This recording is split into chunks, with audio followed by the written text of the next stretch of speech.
Hey everyone, how are you? So place of supply का part 2 बहुत दिनों से अवेटेड था। तो आज प्लेस ऑफ सप्लाई का पार्ट 2 ले आए। पार्ट 1 के अंदर अपने place of supply of goods पढ़ लिया था, that is section 10 and section number 11। 12 भी थोड़ा सा अपने शुरू कर दिया था। आज सेक्शन नंबर 12 और 13 खत्म कर लेंगे और सेक्शन नंबर 10 और 11 का मैं आपको रिवीजन करवा दूंगा। ठीक है, तो एकदम अटेंशन के साथ बैठो। आओ अगली कोशिश करेंगे कि अगले एक घंटे के अंदर 1.5 मैक्सिमम 1.5 आवर के अंदर इस चैप्टर को अच्छे तरीके से खत्म कर ले। ठीक है, चलो अब शुरू करते हैं। फर्स्ट ऑफ ऑल एक छोटा सा इंट्रोडक्शन मेरे बारे में, ऑल तो आप सभी लोग जानते हैं।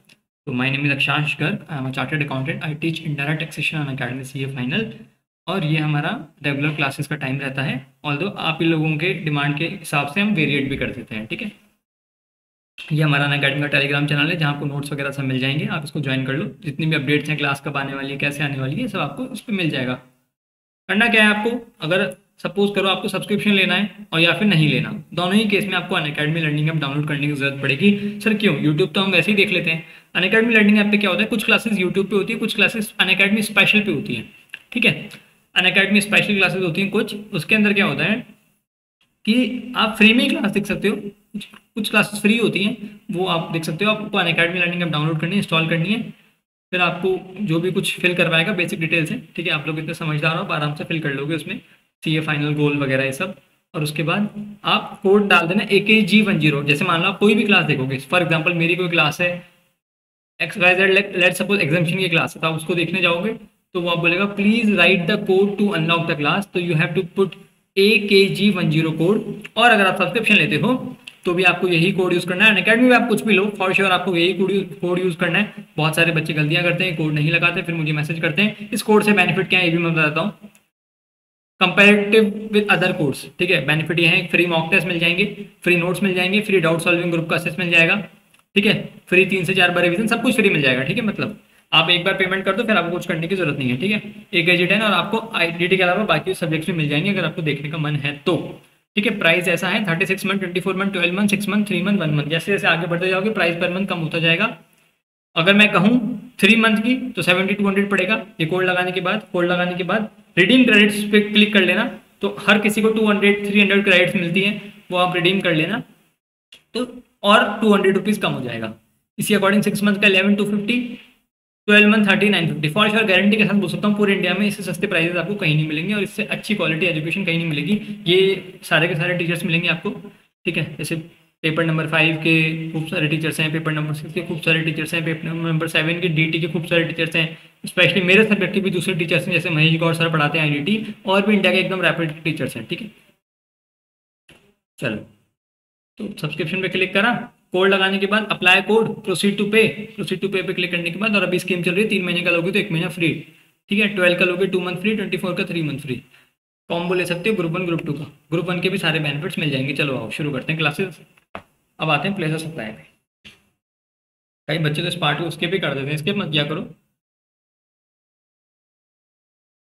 क्योंकि आपको लगता है तो वही रेगुलर बातें हैं, लेकिन कई बार क्या होता है कुछ नई इन्फॉर्मेशन देनी होती है, कुछ ऐसी चीज़ें होती हैं जो शायद आप मिस कर जाते हो हर बार स्किप की टेंडेंसी से। तो ठीक है, चलो आओ हार्डली 2 मिनट लेते हैं आपके।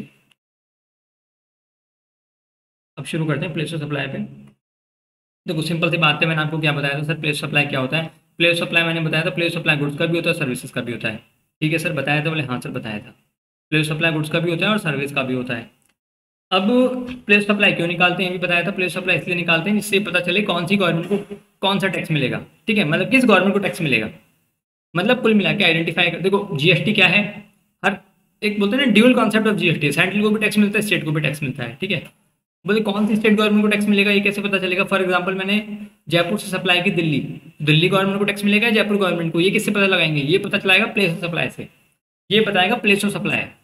ठीक है, अब सर वो कैसे निकालना है, वो अपने इतने सारे केसेस दे रखे हैं उनसे पता चलता है। अपन जैसे सेक्शन 10 के अंदर भी पढ़ा था, 5 केसेस थे सेक्शन 10 के अंदर। ठीक है, इस तरीके से आप सेक्शन 12 और 13 में भी बहुत सारे केसेस होंगे, उससे पता चलेगा कि प्लेस ऑफ सप्लाई किधर की माने। ठीक है, उसका मतलब प्लेस ऑफ सप्लाई जब पता चल जाएगा तो आप पता लगा पाओगे कि भाई इधर IGST लगाएं, इधर CGST HGST लगाएं या क्या लगाएं। ठीक है, अगर मान लो सप्लायर की लोकेशन और place of supply, location of supplier and place of supply अगर सेम स्टेट के अंदर है, कई लोग क्या सोचते हैं location of supplier and location of recipient से प्लेस ऑफ सप्लाई डिटरमाइन होती है, बट ऐसा बिल्कुल गलत है। प्लेस ऑफ सप्लाई कैसे देखो आईजीएसटी या सीजीएसटी एसजीएसटी कैसे डिटरमाइन होता है, लोकेशन ऑफ सप्लायर और प्लेस ऑफ सप्लाई अगर सेम स्टेट के अंदर हुए तो अपन उसको क्या बोलते हैं, इंटर स्टेट सप्लाई, तो उसमें लगता है सीजीएसटी प्लस आईजीएसटी, और अगर डिफरेंट स्टेट में हुए तो लगता है inter state supply, that is IGST. ठीक है, तो आईजीएसटी लगेगा या सीजीएसटी एसजीएसटी लगेगा वो बताएगा आपको प्लेस ऑफ सप्लाई। ये तो बिल्कुल बेसिक से कॉन्सेप्ट है। ठीक है सर, फिर अपन ने बताया था कि भाई जीएसटी का मतलब क्या होता है, गुड्स एंड सर्विस टैक्स। तो प्लेस ऑफ सप्लाई गुड्स का भी अलग से निकलेगा, सर्विस का भी अलग से निकलेगा। जैसे टाइम ऑफ सप्लाई में भी मैं आपको पढ़ाऊंगा कि भाई टाइम ऑफ सप्लाई गुड्स का भी अलग से निकलता है, सर्विस का भी अलग से निकलता है। ठीक है, अब अपन ने आओ कि भाई गुड्स के बारे में क्या निकलेगा। गुड्स देखो अब इस चैप्टर के अंदर 4 सेक्शन है और कुछ भी नहीं है, एग्जाम ओरिएंटेड पढ़ा रहा हूँ आपको। मैं आपको ये बता दूंगा कौन सा सेक्शन याद करना है, कौन सा याद करने की जरूरत नहीं है। अब जो ऊपर ऊपर के सेक्शन नेम है ना, सेक्शन 10, 11, 12, 13, ये तो आई विल रिकमेंड कि आप इनको 10, 11, 12, 13 तो आपके दिमाग में सेट हो जाने चाहिए। जब भी क्वेश्चन आए तो आप ये देखोगे कि ये क्वेश्चन सेक्शन 10 में जाएगा, 11 में जाएगा, 12 में जाएगा, 13 में जाएगा। एग्जाम से ज़्यादातर क्वेश्चन सेक्शन नंबर 12, 13 या 10 से पूछे जाते हैं। ठीक है, अब शुरू करते हैं। सेक्शन 10 मैंने आपको बता दिया था। सेक्शन 10 और 11 क्या बोलते हैं, place of supply of goods. 12 और 13 बोलते हैं place of supply of services. Section 10 आपको बताता है कि जहां सप्लायर और रिसिपिएंट दोनों इंडिया के अंदर हों, सप्लायर और रिसिपिएंट दोनों इंडिया के अंदर हों, सेक्शन नंबर 10 लगेगा। जहाँ सप्लायर और रिसिपिएंट में से दोनों में से एक भी इंडिया के बाहर हुआ वो सेक्शन 11 लगेगा। इसी अकॉर्डिंग सेक्शन 12 एंड 13 सर्विस के बारे में बताते हैं। सेक्शन नंबर 12 क्या बताता है कि जहां सप्लायर एंड रिसिपिएंट दोनों इंडिया के अंदर हो तो सेक्शन नंबर 12 लगेगा, और जहां supplier of service and receiver of service दोनों में से एक भी इंडिया के बाहर हो, अगर दोनों इंडिया के बाहर हुए तो जीएसटी से बाहर हो गए ना फिर तो। ठीक है, फिर तो हमारा दिक्कत, हमको कोई मतलब ही नहीं है, हमसे लेना देना ही नहीं है। ठीक है, पर दोनों में से अगर एक भी इंडिया के बाहर हुआ तो सेक्शन नंबर 13 लग जाएगा। ये ऊपर ऊपर की बातें हैं, आई थिंक ये आपको पता चल जाना चाहिए। क्वेश्चन आते ही सबसे पहले तो आपको ये देखना है कि सेक्शन 10 में जाएगा, 11 में जाएगा, 12 में जाएगा, 13 में जाएगा। फॉर एग्जांपल कि भाई अगर आपने गलत आइडेंटिफाई कर लिया कौन सा सेक्शन में जाएगा, तो भाई सेक्शन 12 में अलग प्रोविजन लगते हैं उसी केस पे, और सेक्शन 13 में अलग प्रोविजन लगेंगे उसी केस में। तो अगर आपने ऊपर वाला सेक्शन ही गलत आइडेंटिफाई करा तो आप अंदर का आंसर भी गलत करोगे और पूरा क्वेश्चन आपको कट जाएगा और आपको 0 नंबर दिए जाएंगे। ठीक है, प्लेस ऑफ सप्लाई लोगों को बड़ा टफ लगता है। लोग मतलब एग्जामिनर के कैसे कमेंट्स होते हैं कि आईआईटी के पेपर में 80 से 90% स्टूडेंट प्लेस ऑफ सप्लाई का क्वेश्चन गलत करके आते हैं। एमसीक्यू भी ऐसे ही बहुत ट्रिकी पूछता है, कॉन्सेप्चुअल पूछता है, वो भी उनके गलत होते हैं। मैं मान के चलता हूँ इससे इजी चैप्टर कुछ नहीं है जीएसटी के अंदर। आप थोड़ा ध्यान से पढ़ना, आपको इजीली एक एक चीजें हो जाएंगी। नेक्स्ट लेक्चर के अंदर आईसीआई कब तक आया हुआ एक एक क्वेश्चन करा दूंगा। यू विल फील कि अब तक आप लोग फालतू में ही क्वेश्चन गलत करके आते थे। आओ फिर सेक्शन नंबर 10 क्या बोलता है, सेक्शन नंबर 10 बोलता है place of supply of goods, और सप्लायर और रिसीवर दोनों इंडिया के अंदर ही है। ठीक है सर, यही हेडिंग लिखी हुई है। फटाफट से रिवीजन करवा रहा हूँ सेक्शन 10 का, फिर अपन बढ़ेंगे 12 और 13 पे। फिर 10(1) के अंदर अपन ने क्या देखा कि भाई जहां मूवमेंट गुड्स का मूवमेंट इन्वॉल्व है, गुड्स का मूवमेंट इन्वॉल्व है। ठीक है, अब मूवमेंट जैसे फॉर एग्जांपल जयपुर से गुड्स जा रहे हैं राजस्थान, सॉरी जयपुर से गुड्स जा रहे हैं गुजरात। ठीक है, जयपुर से गुड्स जा रहे हैं गुजरात, सूरत गुजरात, जयपुर से गुड्स जा रहे हैं। ठीक है, मूवमेंट कहाँ खत्म हुआ गुड्स का, सूरत में खत्म हुआ, तो प्लेस ऑफ सप्लाई क्या होगी, प्लेस ऑफ सप्लाई क्या होगी, प्लेस ऑफ सप्लाई क्या होगी, सूरत, दैट इज गुजरात। क्लियर है, प्लेस सप्लाई क्या होगी, गुजरात। अब सर मूवमेंट कौन कर रहा है, सप्लायर को मूवमेंट करना जरूरी है, रिसीवर को मूवमेंट करना जरूरी है, मूवमेंट कौन करेगा, बोले मूवमेंट कोई भी कर सकता है, चाहे सप्लायर मूवमेंट करे, चाहे रिसीवर मूवमेंट करे, चाहे कोई थर्ड पर्सन मूवमेंट करे। सपोज कर कोई एजेंट मूवमेंट कर रहा है, सामान कोई भी पहुंचवाए, जहां पे मूवमेंट टर्मिनेट होगा वही प्लेस ऑफ सप्लाई मानेंगे, जहां पे मूवमेंट टर्मिनेट होगा वही प्लेस ऑफ सप्लाई मानेंगे। ठीक है, क्लियर है, जहां पे मूवमेंट टर्मिनेट होगा वही प्लेस सप्लाई मानेंगे। ठीक है, ठीक है सर, क्लियर हो गया। Section 10(1)(a) where the supply involves movement of goods whether by the supplier और रिसिपिएंट और by any other person, the place of supply of such goods shall be the location at the time at which movement of goods terminate for delivery. ठीक है, clear है, I hope clear होगा, I hope clear होगा। ठीक है, चलो अब आगे बढ़ते हैं, सेक्शन नंबर 10(1)(b) पे पढ़ते हैं। 10(1)(b) पे आते हैं, सेक्शन नंबर 10(1)(b) क्या बोलता है, 10(1)(b) ये बोलता है, देखो अब इसके अंदर एक बात और लिखी हुई जो मॉड्यूल के अंदर नहीं लिखी हुई, डिलीवरी फॉर कंजम्पशन वर्ड लिखा हुआ है। इसका मतलब ये होता है कि सपोज करो मेरे को गुड्स पहुंचवाने जयपुर से सूरत, जयपुर से सूरत गुड्स पहुंचवाने, ठीक है, जयपुर से सूरत गुड्स पहुंचवाने मेरे को। अब जयपुर से सूरत गुड्स पहुंचवाने और मैंने बोल दिया कि यार एक काम करते हैं, मैं ना बीच रास्ते तक ही पहुंचवा सकता हूँ।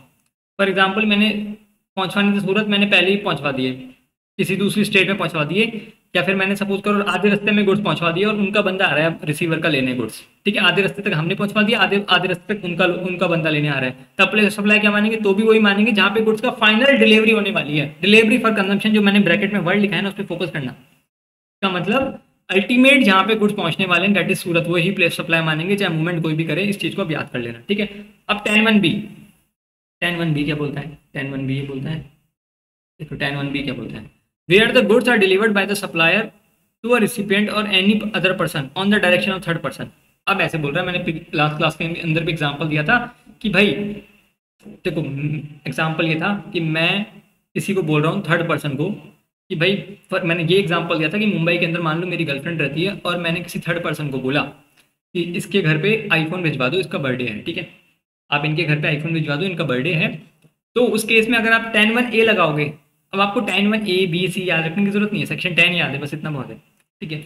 अब मैंने उनको बोला कि आप इनके घर पे आईफोन भिजवा दो, उन्होंने कहा ठीक है, बट इस हिसाब से मूवमेंट कहाँ खत्म होगा?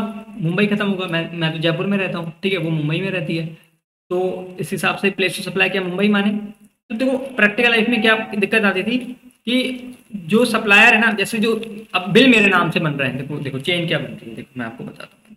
वैसे ऑल तो मैं समझा चुका हूँ प्रीवियस क्लास के अंदर।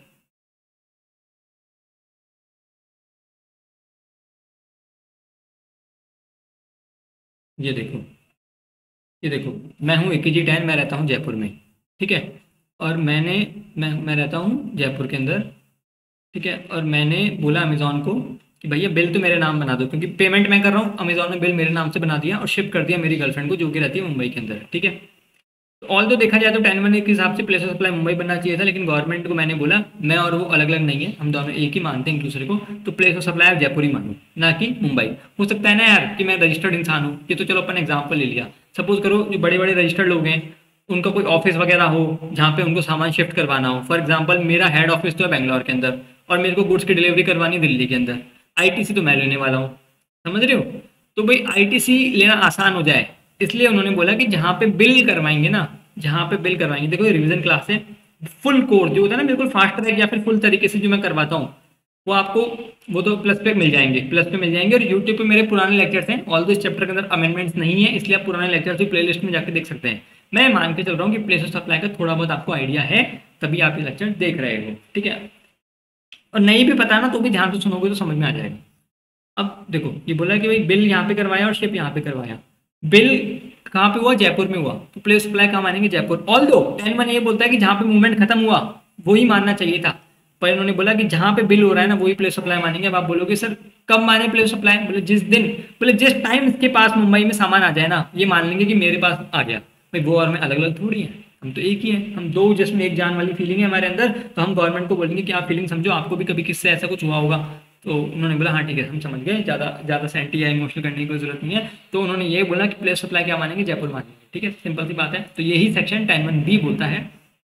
10(1)(b) के अंदर आके देख लेते हैं।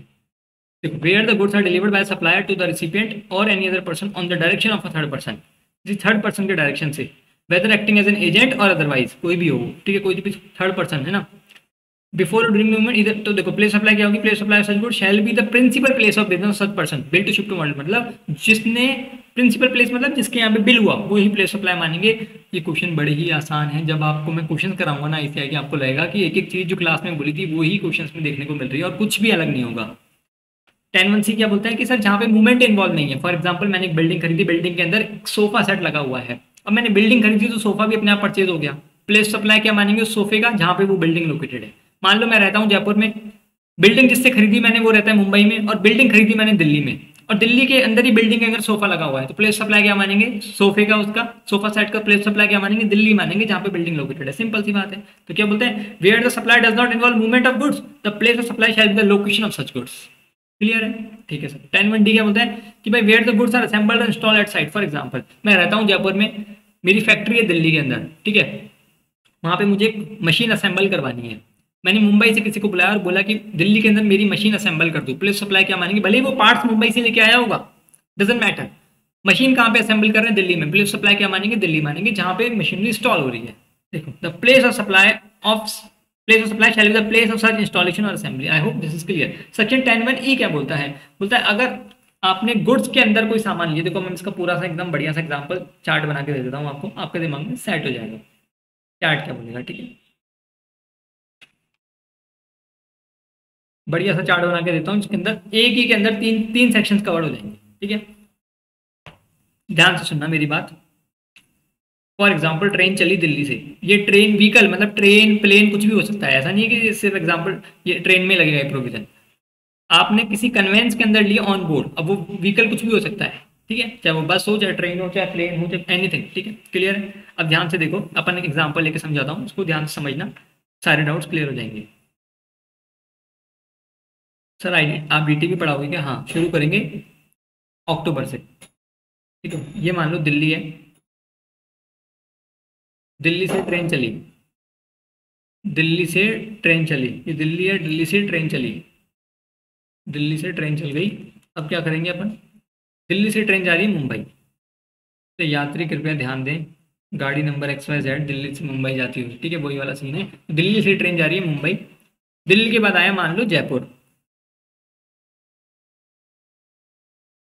जयपुर से मान लो ट्रेन गई, मुझे पता नहीं ये रूट है नहीं है, मुझे कुछ नहीं पता, रतलाम, वैसे रतलाम दिल्ली और जयपुर के बीच में आता है, ठीक है,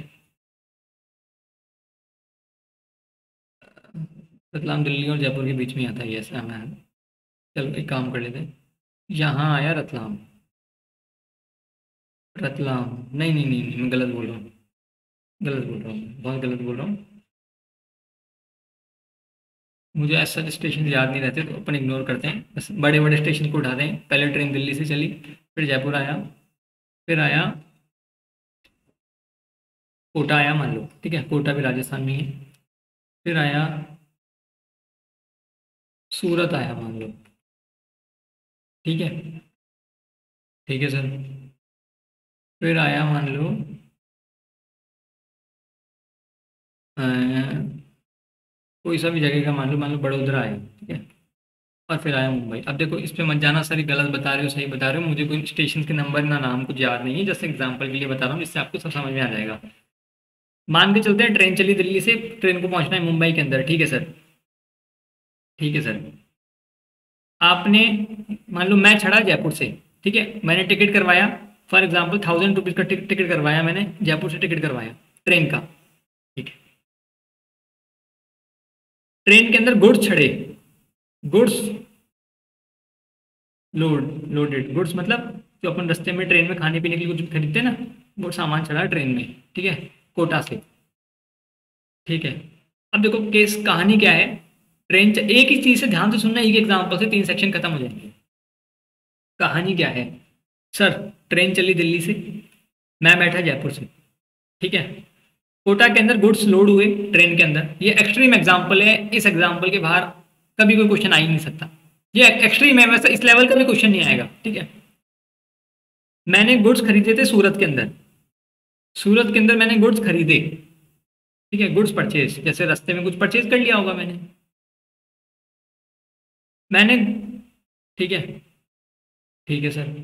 वडोदरा में मैंने सर्विस कंज्यूम करी, सर्विस मतलब मैंने मूवी देखना, मेरे को लगा कि भाई मुझे मूवी देखनी है, ठीक है, मैंने ट्रेन वाली से मूवी देखी, मूवी मूवी देखी, और ये जो मैंने गुड्स परचेज करे थे ना, मान लो ये भी मैं बड़ोदरा में खा रहा हूँ, गुड्स कंज्यूम, मूवी देखते देखते मैं पॉपकॉर्न खा रहा हूँ, ठीक है, जो भी खा रहा हूँ, सैंडविच खा रहा हूँ मूवी देखते देखते, और फाइनली ट्रेन मुंबई में पहुंच गई, ठीक है, सिंपल सी बात है, ट्रेन चली दिल्ली से, आप बैठे जयपुर से, टिकट आपने जयपुर से कराया, 1000 रुपीज़ का पेमेंट करा, कोटा में आपने गुड्स गुड्स ट्रेन में चढ़े थे, सूरत में आपने गुड्स परचेज करे, फॉर एग्जांपल 200 रुपीज़ के गुड्स परचेज करे, ठीक है, फिर मूवी देखी, मूवी फॉर एग्जांपल आपने 500 रुपीज़ मूवी के पे किए, और गुड्स जो खरीदे थे वो कंज्यूम कर रहे हो बड़ोदरा के अंदर, और मुंबई में ट्रेन पहुंच गई, ये हमारे एग्जाम्पल है। अब देखो, अब इसमें 3 बातें आती हैं, प्लेस ऑफ सप्लाई अलग अलग चीज़ों का, पहली बात तो जो गुड्स लोड हुए और वो आपने परचेज किए सूरत के अंदर, इनका प्लेस ऑफ सप्लाई क्या माने, भाई आपने 200 रुपीज़ का कुछ खरीदा ट्रेन में, इसका प्लेस सप्लाई कोटा माने, सूरत माने, या बड़ोदरा माने, या मुंबई माने, या दिल्ली माने, क्या माने, ठीक है।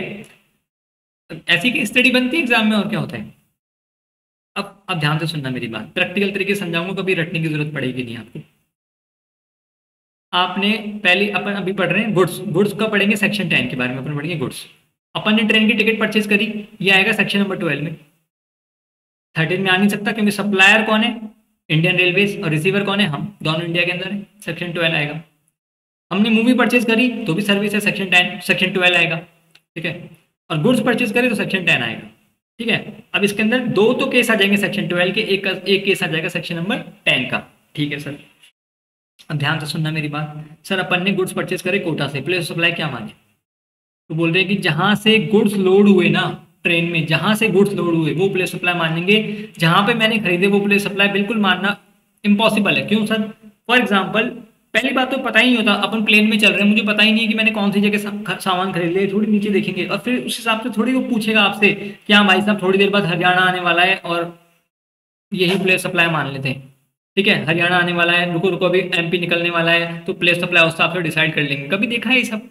कभी देखा है कि भाई जो आपको सप्लायर है वो ये सब बातें कर रहा है आपसे? नेवर, कोई पॉसिबल ही नहीं है। ऐसे तो हर इंसान का प्लेस सप्लाई अलग अलग हो जाएगा, फिर ट्रेन के अंदर दिक्कत हो जाएगी। सर जहां से आप चढ़े वो मान लें, प्रैक्टिकली बिल्कुल खराब बात है। हर इंसान अलग अलग जगह से चढ़ता है, आइडेंटिफाई करना है बिल्कुल नेक्स्ट टू इम्पॉसिबल है। सिंपल सा तरीका यह है, जहां से गुड्स चढ़े ना, जहां से गुड्स लोड हुए वो प्लेस सप्लाई मान लो। गुड्स कहाँ से लोड हुए? कोटा में। भले ही मैंने परचेज सूरत में क्यों, कंज्यूम मैंने बड़ोदरा में क्यों, डजंट मैटर एट ऑल। जहां से गुड्स लोड हुए वही प्लेस सप्लाई मान लेंगे। ठीक है सर। सर्विस के केस में क्या करें? फॉर एग्जाम्पल मैंने बड़ोदरा में मूवी देखी और मूवी देखने के लिए मैंने 500 रुपीज का पेमेंट किया, उस केस में प्लेस सप्लाई क्या मानेंगे? बोले जहां से ट्रेन चली, जो फर्स्ट शेड्यूल पॉइंट था, ट्रेन चली, प्लेन चला, जो भी चला, वो प्लेस सप्लाई मान लेंगे। ठीक है, जहां से ट्रेन या प्लेन जो भी व्हीकल चला आपका वो प्लेस सप्लाई मान लेंगे। और बोले सर अगर आपने टिकट खरीदा जयपुर से 1000 रुपीज का, उसका प्लेस सप्लाई क्या माने? तो भाई जहां से आपने पेमेंट करा, टिकट करा मैंने, तो प्लेस सप्लाई उसका जयपुर मान लेंगे। मैंने सर्विस जयपुर से ली, मैं जयपुर स्टेशन पे गया, मैंने बोला 1000 रुपीज का मुझे टिकट दे दो, उन्होंने मुझे टिकट दिया, या मैंने ऑनलाइन बुकिंग करा ली, ठीक है, प्लेस सप्लाई क्या मान लेंगे? जयपुर है। बहुत सिंपल सी बात है उसका। करेक्ट क्या निकला कि बोले अगर गुड्स खरीदे तो जहां से गुड्स लोड हुए वो प्लेस सप्लाई मान लो। जहां से अगर सर्विस ली तो जहां से ट्रेन चली या प्लेन चला वो ही प्लेस सप्लाई मान लो, जो फर्स्ट फ्यूल पॉइंट था। और अगर मैंने टिकट परचेज करा, ठीक है, तो प्लेस सप्लाई क्या मान लो? जिस जगह से टिकट परचेज किया। देखो इसमें बहुत बड़ा ही आसान है। ठीक है, मूवी मूवी अगर मैंने जहां से मूवी ली, मूवी देखी, अब लॉजिकल सी बात है, आप कुछ और मान ही नहीं सकते।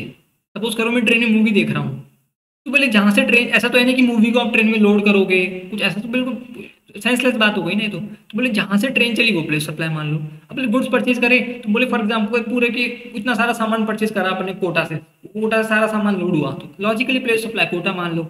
ठीक है, और बोले आप जहां से चले, वो तो आप जब टिकट करा रहे हो आपने अपना एड्रेस वेड्रेस पता होता है ना, ऑनलाइन में टिकट कराते हो ना, तो सब चीज लिखी आती है। ठीक है, तो बोले प्लेस सप्लाई क्या मानोगे आप? जहां से आपने टिकट कराया वही प्लेस सप्लाई मान लेंगे।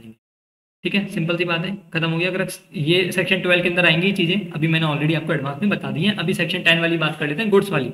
तो गुड्स के केस में क्या बताया मैंने? कोटा बताया। ठीक है जी, ठीक है सर, रीड कर लेते हैं एक बार। Where the goods are supplied on board or conveyance, including a vessel or aircraft, train or motor vehicle, the place of supply shall be the location at which such goods are taken on board. जिस जगह से goods को train में चढ़ाया गया है। ऐसे extreme example जो मैंने आपको दिए हैं वो मॉड्यूल तक में नहीं दे रखे। कभी मान लो ऐसे का मन कर गया जिसके कॉन्सेप्ट क्लियर नहीं हुए, तो इन क्वेश्चन को डेफिनेटली गलत करके आ जाएगा। ठीक है, अब आ जाओ सेक्शन नंबर 11 के अंदर। सेक्शन नंबर 11 बड़ा ही आसान है, बोलता है कि सप्लाई आप गुड्स का ही ट्रांजेक्शन चल रहा है, लेकिन सप्लायर या रिसीवर में से दोनों में से एक इंडिया के बाहर है, मतलब इंपोर्ट एक्सपोर्ट वाला केस हो गया। तो बोल रहे हैं अगर आपने इंपोर्ट किया तो लोकेशन ऑफ इंपोर्टर, ध्यान देना, अगर एग्जाम में क्वेश्चन में वर्ड लिखा हुआ है, स्पेसिफिकली लिखा हुआ है ना लोकेशन ऑफ इंपोर्टर, तो वो ही वर्ड लेना। ऐसा लिखा हुआ है कि इंपोर्ट यहाँ पे करे लेकिन लोकेशन ऑफ इंपोर्टर ये है, लॉ में स्पेसिफिकली वर्ड लिखा हुआ है लोकेशन ऑफ इंपोर्टर, तो लोकेशन ऑफ इंपोर्टर वाली वर्ड अगर सीधा सीधा दिख जाए आपको एग्जाम में तो उसी पे फोकस करना। ठीक है, इंपोर्ट इनटू इंडिया मतलब location of importer, export from India मतलब लोकेशन आउटसाइड इंडिया। एक्सपोर्ट पे गवर्नमेंट कभी भी वैसे भी जीएसटी लगाती नहीं है, क्योंकि गवर्नमेंट ये मानती है कि फॉरेन करेंसी आ रही है। ठीक है, अगर मान लो एक्सपोर्ट पे जीएसटी लगा दे तो वो प्राइस महंगी हो जाएगी, हो सकता है वो सामने वाला हमसे ट्रांजेक्शन ही ना करे। गवर्नमेंट ने बोल दिया जो फॉरेन करेंसी आ रही है वही बहुत है, फॉरेन करेंसी आ रही है वही बहुत है हमारे को। तो ठीक है, अब आ जाओ सेक्शन नंबर 12 पे। सेक्शन नंबर 12 में बोलता है सर्विस की बात करता है, सर्विस की बात करता है कि सप्लायर और रिसीवर दोनों इंडिया के अंदर है, तब लगता है सेक्शन नंबर 12। ठीक है, सप्लायर और रिसीवर दोनों इंडिया के अंदर है, तब लगता है सेक्शन नंबर 12। ठीक है सर, ठीक है सर। अब आओ देखो सेक्शन नंबर 12 के अंदर क्या बोलता है, पहले जनरल रूल।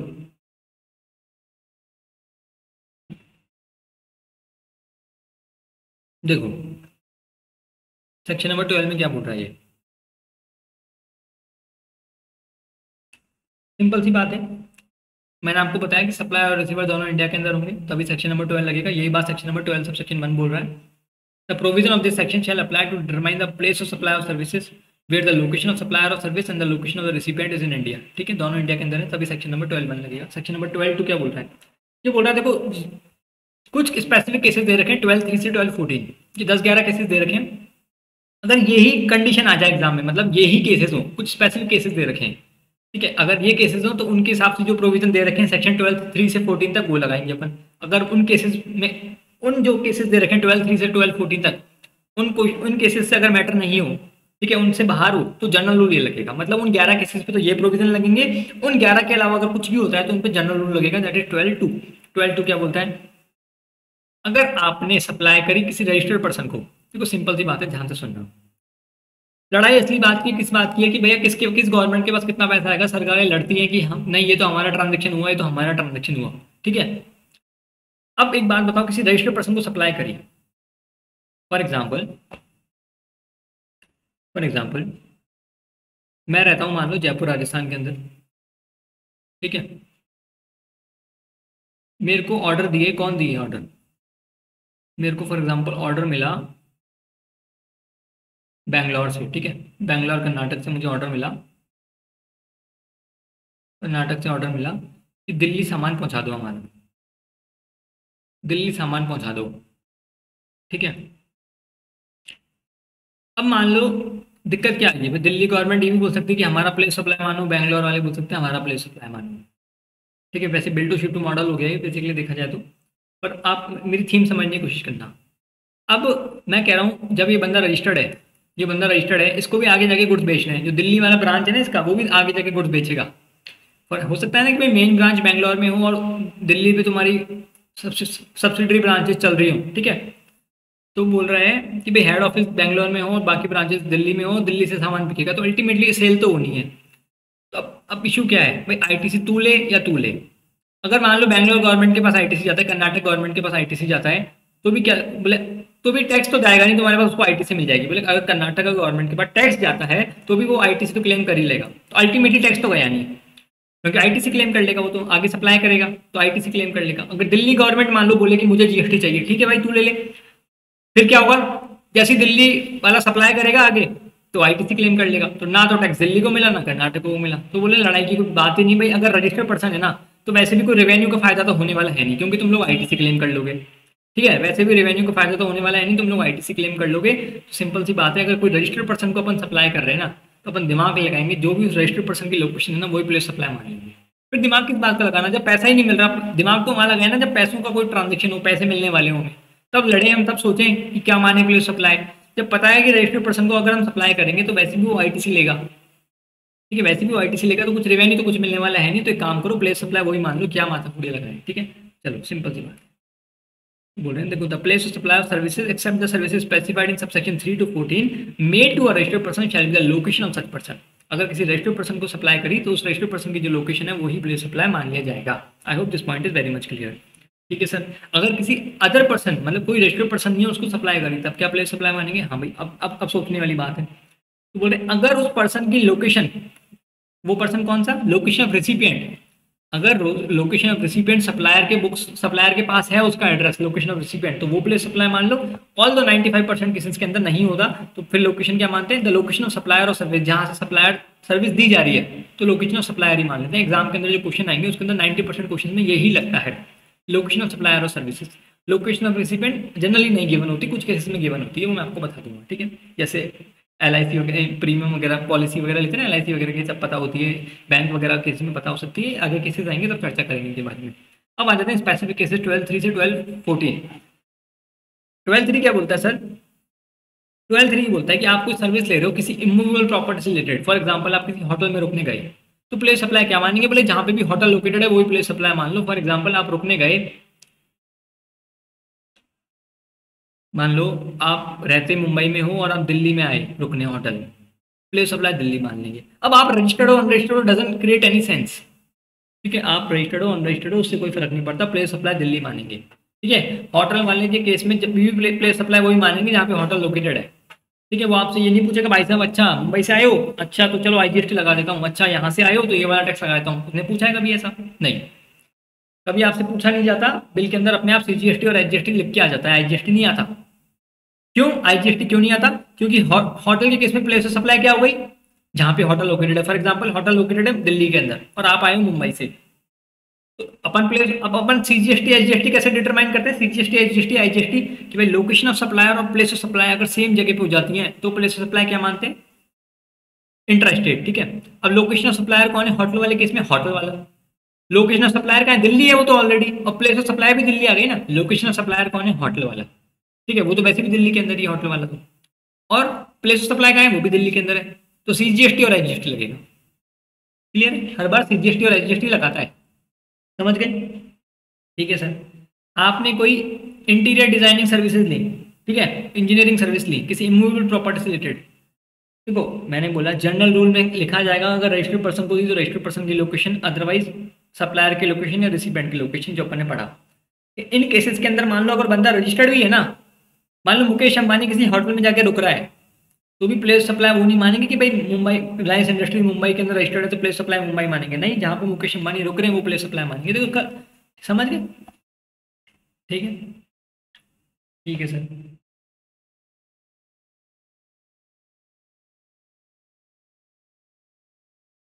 ठीक है।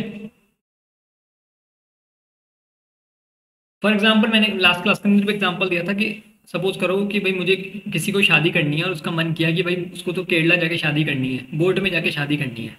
ठीक है, तो बोले प्लेस सप्लाई क्या मानेंगे? भले ही वो कहीं का रहने वाला हो, लड़की भी कहीं की रहने वाली हो, डजेंट मैटर, ब्राइड और ग्रूम कहीं के भी हो, डजेंट मैटर, जहाँ पे शादी हो रही है वही प्लेस सप्लाई मान लेंगे। अगर आपने एंसिलरी सर्विस भी ली, फॉर एग्जाम्पल शादी के लिए गार्डन तो बुक करवा दिया, अब आप वहाँ पे बैंड बाजा घोड़ी ये सब भी करवाया ना, तो उसका भी जो पेमेंट किया वही प्लेस सप्लाई क्या मानेंगे? जहाँ पे शादी हो रही है वही प्लेस सप्लाई मान लेंगे। ठीक है। ठीक है। ठीक है सर। और सपोज करो एक एग्जांपल ऐसा भी था कि मुझे चलती हुई बोट में या शिप में शादी करनी है, तो प्लेस सप्लाई क्या मानेंगे? चलती हुई बोट में या शिप में शादी करनी है तो बोले जिन भी जगहों से वो प्लेस सप्लाई पास हुई, जिन भी जगहों से वो सप्लाई पास हुई ना वही प्लेस सप्लाई मान लेंगे।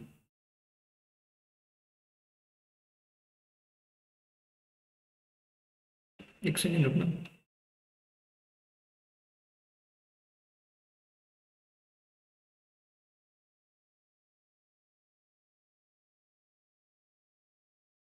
चलो ठीक है,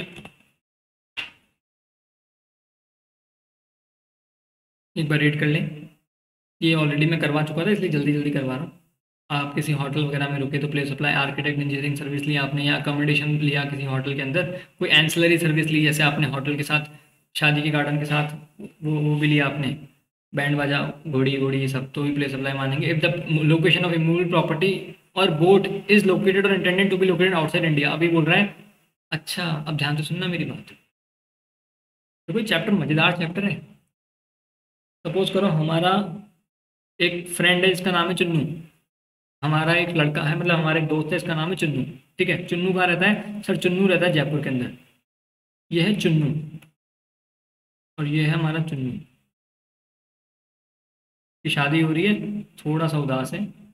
ठीक है, और ये है इसके बाल, ये होता है मम्मास हेयर स्टाइल, एक तरफ हेयर स्टाइल ऐसे ऐसे होती है मम्मी, ऐसे ऐसे रहेगा। और ये चुन्नू है, छोटा सा ईयर की शादी करा दी लेकिन क्योंकि वैसे भी नालायक था ये। ठीक है, ये चुन्नू है, नाम क्या है? चुन्नू। चुन्नू के लिए लड़की देखी दिल्ली की, चुन्नू की थी नहीं वैसे इतनी, देख ली इसकी, मिल भी गई इसको, मतलब पता नहीं कैसे हो गई बट हो गई। ठीक है, लड़की बड़ी अच्छी थी, ड्राइंग मेरी बेकार ही बनी गई लेकिन लड़की रियल में बहुत अच्छी थी। ठीक है सर, कोई पुराना दर्द झलक रहा है आपका या कुछ यादें आ रही हो जो आप एग्जाम्पल के तौर पे डालना चाह रहे हैं? ऐसा बिल्कुल नहीं है। कहीं आपका कभी कटा हो सर? नहीं नहीं नहीं, ऐसा कुछ भी नहीं है। ठीक है, मैं तो बहुत छोटा हूँ अभी, अभी जस्ट 24 का हुआ ही हूँ मैं, तो ये सब किसी मेरी लाइफ में हुई नहीं कि किसी की मेरी शादी हो जाए किसी बंदी बंदी की। अब ये लड़की थी, ठीक है, इस जयपुर की लड़की, जयपुर का चुन्नू है और दिल्ली की एक लड़की है। ठीक है। ठीक है सर, इन्होंने मिल बांट के फैसला लिया कि शादी करेंगे हम केरला के अंदर। केरला के अंदर अब इन्होंने गार्डन बुक कराया है और वही बिल्कुल रिचुअल्स के साथ शादी कर ली। प्लेस सप्लाई क्या मानेंगे? केरला मानेंगे। जो भी खर्चा हुआ गार्डन वाले का उसका प्लेस सप्लाई क्या होगा? केरला होगा। घोड़ी वाले का क्या होगा? घोड़ी वाले थोड़ी पूछेगा अच्छा भाई साहब आप जयपुर से हो, अच्छा मैडम दिल्ली से आई है, प्लेस सप्लाई क्या माने, जीएसटी कौन सा किस गवर्नमेंट को टैक्स दें? अच्छा, अरे पागल हो क्या? प्लेस सप्लाई क्या मानेंगे? केरला मान लेंगे। बस लोकेशन ऑफ सप्लायर भी क्या होगी? केरला, तो सीजीएसटी और आईजीएसटी लग जाएगा। ठीक है। ठीक है सर। मान लो चुन्नू का मन किया चलती हुई बोट में शादी करेगा इस लड़की के साथ। भाई बोला लड़की इतनी सुंदर मिल गई तो कुछ अलग करा जाए। चुन्नू ने चलती हुई बोट में लड़की की शादी कर ली। बोट मान लो 3-4 स्टेट से पास होती हुई जा रही है, तो प्लेस सप्लाई प्रपोर्शनेट कर लो। हाँ जी प्रपोर्शनेट कर लो। ठीक है सर, प्रपोर्शनेट कर लेंगे। अब एक और केस। मान लो चुन्नू बोल रहा है इंडिया में नहीं करेंगे अपन, अपन करेंगे दुबई में। अपन करेंगे दुबई में। ठीक है। ठीक है। अब बात ये आती है कि भाई दुबई में अगर तुम शादी करोगे तो प्लेस ऑफ सप्लाई के दुबई माने? तो गवर्नमेंट बोलती नहीं हमारा रेवेन्यू का लॉस हो जाएगा ऐसे तो। काम करो, काम करो। देखो इस केस में कोई, आप खुद ही देखो ना। अब गवर्नमेंट दुबई भी मान लेती, पर कोई फॉरेन करेंसी तो आ नहीं रही। समझ रही हो? भाई अगर दुबई में शादी करेगा चुन्नू, तो उससे कोई फॉरेन करेंसी तो ला नहीं रहा चुन्नू, तो गवर्नमेंट को नुकसान है। नुकसान है, बल्कि दे के ही आएगा उनको पैसा। ठीक है। एक काम करो, प्लेस ऑफ सप्लाई तुम लोकेशन ऑफ रिसिपिएंट मान लो। लोकेशन ऑफ रिसिपिएंट मान लो चुन्नू ने कराया गार्डन बुक। चुन्नू कौन है? रिसिपिएंट लोकेशन है। ठीक है। तो प्लेस सप्लाई क्या मानेंगे? जयपुर मानेंगे। क्योंकि बाहर मानने से हमारे को जीएसटी तो मिलता ही नहीं मिलता। जीएसटी तो वैसे भी नहीं मिल रहा था। अब भाई चुन्नू अगर कोई फॉरेन करेंसी वगैरह ला के देता तो गवर्नमेंट सोचती चल ठीक है चुन्नू तू हमें कमा के दे रहा है। बोले छोड़ भाई, प्लेस सप्लाई जयपुर मान, टैक्स दे। ठीक है। प्लेस सप्लाई क्या मान लेंगे? लोकेशन ऑफ रिसिपेंट मान लेंगे। क्लियर है?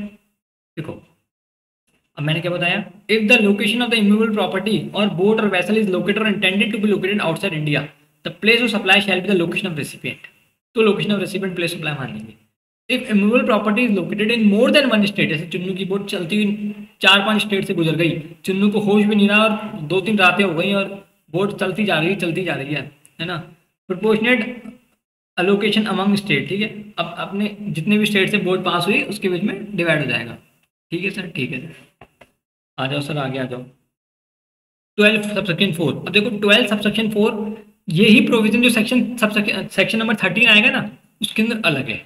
अब अगर आपने गलत आइडेंटिफाई कर लिया, मान लो सेक्शन 12 की जगह 13 वाला प्रोविजन लगा दिया, तो सेम में आंसर गलत हो जाएगा। ठीक है। इसलिए मैं कह रहा था कि भाई पहले आइडेंटिफाई करो सेक्शन नंबर 12 या 13 है। मैं आपको सेक्शन नंबर 13 अभी के अभी लेके जाऊंगा, यही प्रोविजन। ऑल तो सेक्शन नंबर 13 के अंदर सेम से प्रोविजन हैं इसके जैसे, बट कुछ कुछ अलग हैं, तो मैं आपको साथ के साथ बता दूंगा। और मैंने नोट्स के अंदर भी लिख दिया कि भाई ये सब सेक्शन अलग है, सब सेक्शन भाई बाकी जो सेम है। तो आप सोच रहे हो आप 12 वाला प्रोविजन भी याद रह जाएगा तो भी 13 में लगा दोगे। ठीक है। बट जहाँ जहाँ अलग है वो स्पेसिफिकली मैं आपको बताता चलूंगा साथ के साथ ही। सेक्शन 12 सबसेक्शन 4 क्या बोलते हैं? ये सब सेक्शन वगैरह याद रखने की जरूरत नहीं है, जहाँ पे याद रखने की जरूरत होगी मैं बता दूंगा। ठीक है। जो अभी आएंगे आगे। ठीक है। अभी तक बस 10, 11, 12, 13 याद रखो, सफिशिएंट है। ठीक है। और ये जैसे अभी तो बहुत बहुत बहुत जल्दी लेके जा रहा हूँ मैं इसको चैप्टर को। अगर फास्ट ट्रैक में जैसे 60 आवर्स का मैंने रखा है ना कि 60 आवर्स के अंदर एक एक क्वेश्चन और each and everything will be covered in the class, मैंने ऐसा रखा हुआ है। और उसके अंदर बहुत इन डेप्थ पढ़ाया है, ऐसा नहीं कि 60 आवर्स दौड़ाओ। मैं आपको कह रहा हूँ जो लोग अगर मार्केट में लोग हैं ना, ये अगर 60 आवर्स के अंदर विद क्वेश्चंस कराने लग जाए ना, तो 40 घंटे में तो इनसे क्वेश्चन नहीं हो, 20 घंटे में क्या क्या कोर्स कराएंगे ये। ऑनेस्टली बता रहा हूँ, आप 200 घंटे वाली क्लास लेते हो ना, आप घर में कभी टाइम काउंट करना। आप एक एक क्वेश्चन, आईटीसी के इतने बड़े बड़े क्वेश्चन हैं, आप एक एक क्वेश्चन करने बैठ गए ना, आपके 400 आवर्स तो क्वेश्चन में चले जाएंगे और 200 आवर्स तो क्लास में चले जाएंगे। 600 आवर की तो आईडीटी हो गई। तो भैया क्या एक ही सब्जेक्ट सीए फाइनल थोड़ी निकलेगी? एक गवर्नमेंट ने थोड़ी बोल रही है हमें पीएचडी करनी है आईडीटी के अंदर। रीजनेबल नॉलेज चाहिए, थोड़ी थोड़ी समझ में आना चाहिए। 8 सब्जेक्ट का सीए बना देंगे तुम्हें। पर हम तो एक ही सब्जेक्ट में ऐसे हीरो बनने लग जाते हैं, उससे कुछ होता नहीं है। प्रैक्टिकल रहो लाइफ में तभी सक्सेसफुल रहोगे। तो 60 आवर्स के अंदर यही है कि मैं एक एक क्वेश्चन भी क्लास में और कॉन्सेप्ट भी क्लास में। अब वो सर आप कैसे करा लेते हो इतनी जल्दी? वो जो बच्चे पढ़ रहे हैं उनसे पूछ लो, उनको पता है कैसे करा रहे हैं। ठीक है। तो अगर किसी को लेना हो, मैंने बोला लो, अगर लेना हो तो शायद डिस्क्रिप्शन बॉक्स वगैरह में लिंक वगैरह होते हैं। कभी भी कुछ भी लो अनअकैडमी में, कोड हमेशा ध्यान रखना, AKG10 कोड लगाना है। AKG10 10% डिस्काउंट तो हर किसी कोड से मिल जाता है, वो तो कोई नई बात है नहीं, तो इससे भी मिल जाएगा। बाकी चीजें मिल जाएंगी जैसे free mock test, free notes, free doubt solving group, कभी भी सब कुछ मिल जाएगा। ठीक है। लेने के बाद मुझे बता देना, मैं एक ग्रुप में ऐड कर दूंगा जो हमारा डाउट सॉल्विंग ग्रुप होगा। ठीक है।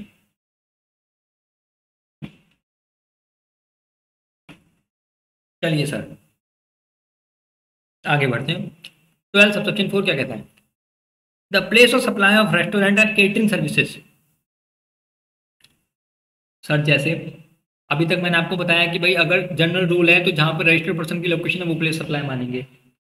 फिर मैंने बताया भाई मुकेश अंबानी की बेटे की शादी हो रही है केरला के अंदर, भले ही वो रजिस्टर्ड मुंबई में, doesn't create any sense, place supply Kerala ही मानेंगे जहाँ पे शादी हो रही है, क्योंकि 12 सबसेक्शन 3 में कहीं नहीं लिखा हुआ कि रजिस्टर्ड पर्सन हो, तो ऐसा कहीं बाइफिकेशन ही नहीं है। हम क्या करते हैं क्वेश्चन में मान लो ऐसा लिखा हुआ आ जाए, ऑल दो ऐसे इतना टफ क्वेश्चन देता भी नहीं है, पर मान लो अगर ऐसे क्वेश्चन लिखा हुआ आ जाए Mukesh Ambani is registered person है ना इन मुंबई और उसकी बेटी की शादी हो रही है, फॉर एग्जांपल राजस्थान उदयपुर में शादी हो रही है उसकी बेटी की, तो प्लेस सप्लाई आधे 90% बच्चे पता है रजिस्टर्ड वर्ड समझ के रजिस्टर्ड वर्ड क्लिक करके प्लेस सप्लाई क्या करेंगे, मुंबई करेंगे और उनके नंबर कट जाएंगे। भाई सिंपल सी बात दे रखी है ना कि अगर किसी इमूवेबल प्रॉपर्टी से रिलेटेड कोई भी सर्विस ले रहे हो आप, चाहे किसी होटल में रुक रहे हो, चाहे कोई गार्डन बुक करा रहे हो, चाहे किसी बोर्ड की सर्विस ले रहे हो, चाहे किसी इंजीनियरिंग सर्विस ले रहे हो, चाहे आर्किटेक्ट सर्विस ले रहे हो, कुछ भी ले रहे हो आप, प्लेस सप्लाई क्या मानेंगे, जहाँ पे भी प्रॉपर्टी लोकेटेड है वो प्लेस सप्लाई मानेंगे। क्लियर सी बात है। सेक्शन 12 सेक्शन 4 क्या बोलता है? अगर आप किसी gym, fitness, cosmetic, plastic surgery, beauty treatment, facial, makeup, parlour ये सर्विस ले रहे हो तो कहाँ पे मानेंगे, जहाँ पे भी shall be the location where services are actually perform, जहाँ पे सर्विसेज एक्चुअली में परफॉर्म हो रही है वो प्लेस सप्लाई मानेंगे। कंडीशन इज सप्लायर और रिसीवर दोनों इंडिया के अंदर हैं तो सेक्शन 12 लग जाएगा। ठीक है सर, ठीक है, ठीक है सर, ठीक है। मान लो मैं रजिस्टर्ड हूँ जयपुर के अंदर, रजिस्टर्ड हूँ, बिजनेस करता हूँ अपना, मान लो मैं आपको पढ़ाता हूँ अकेडमी, लंबा चौड़ा बिजनेस है मेरा, मेरा टीचिंग के बड़ा अच्छा बिजनेस है, बच्चे मेरे से सेटिस्फाइड है, अच्छा पढ़ा रहा हूँ, ठीक है।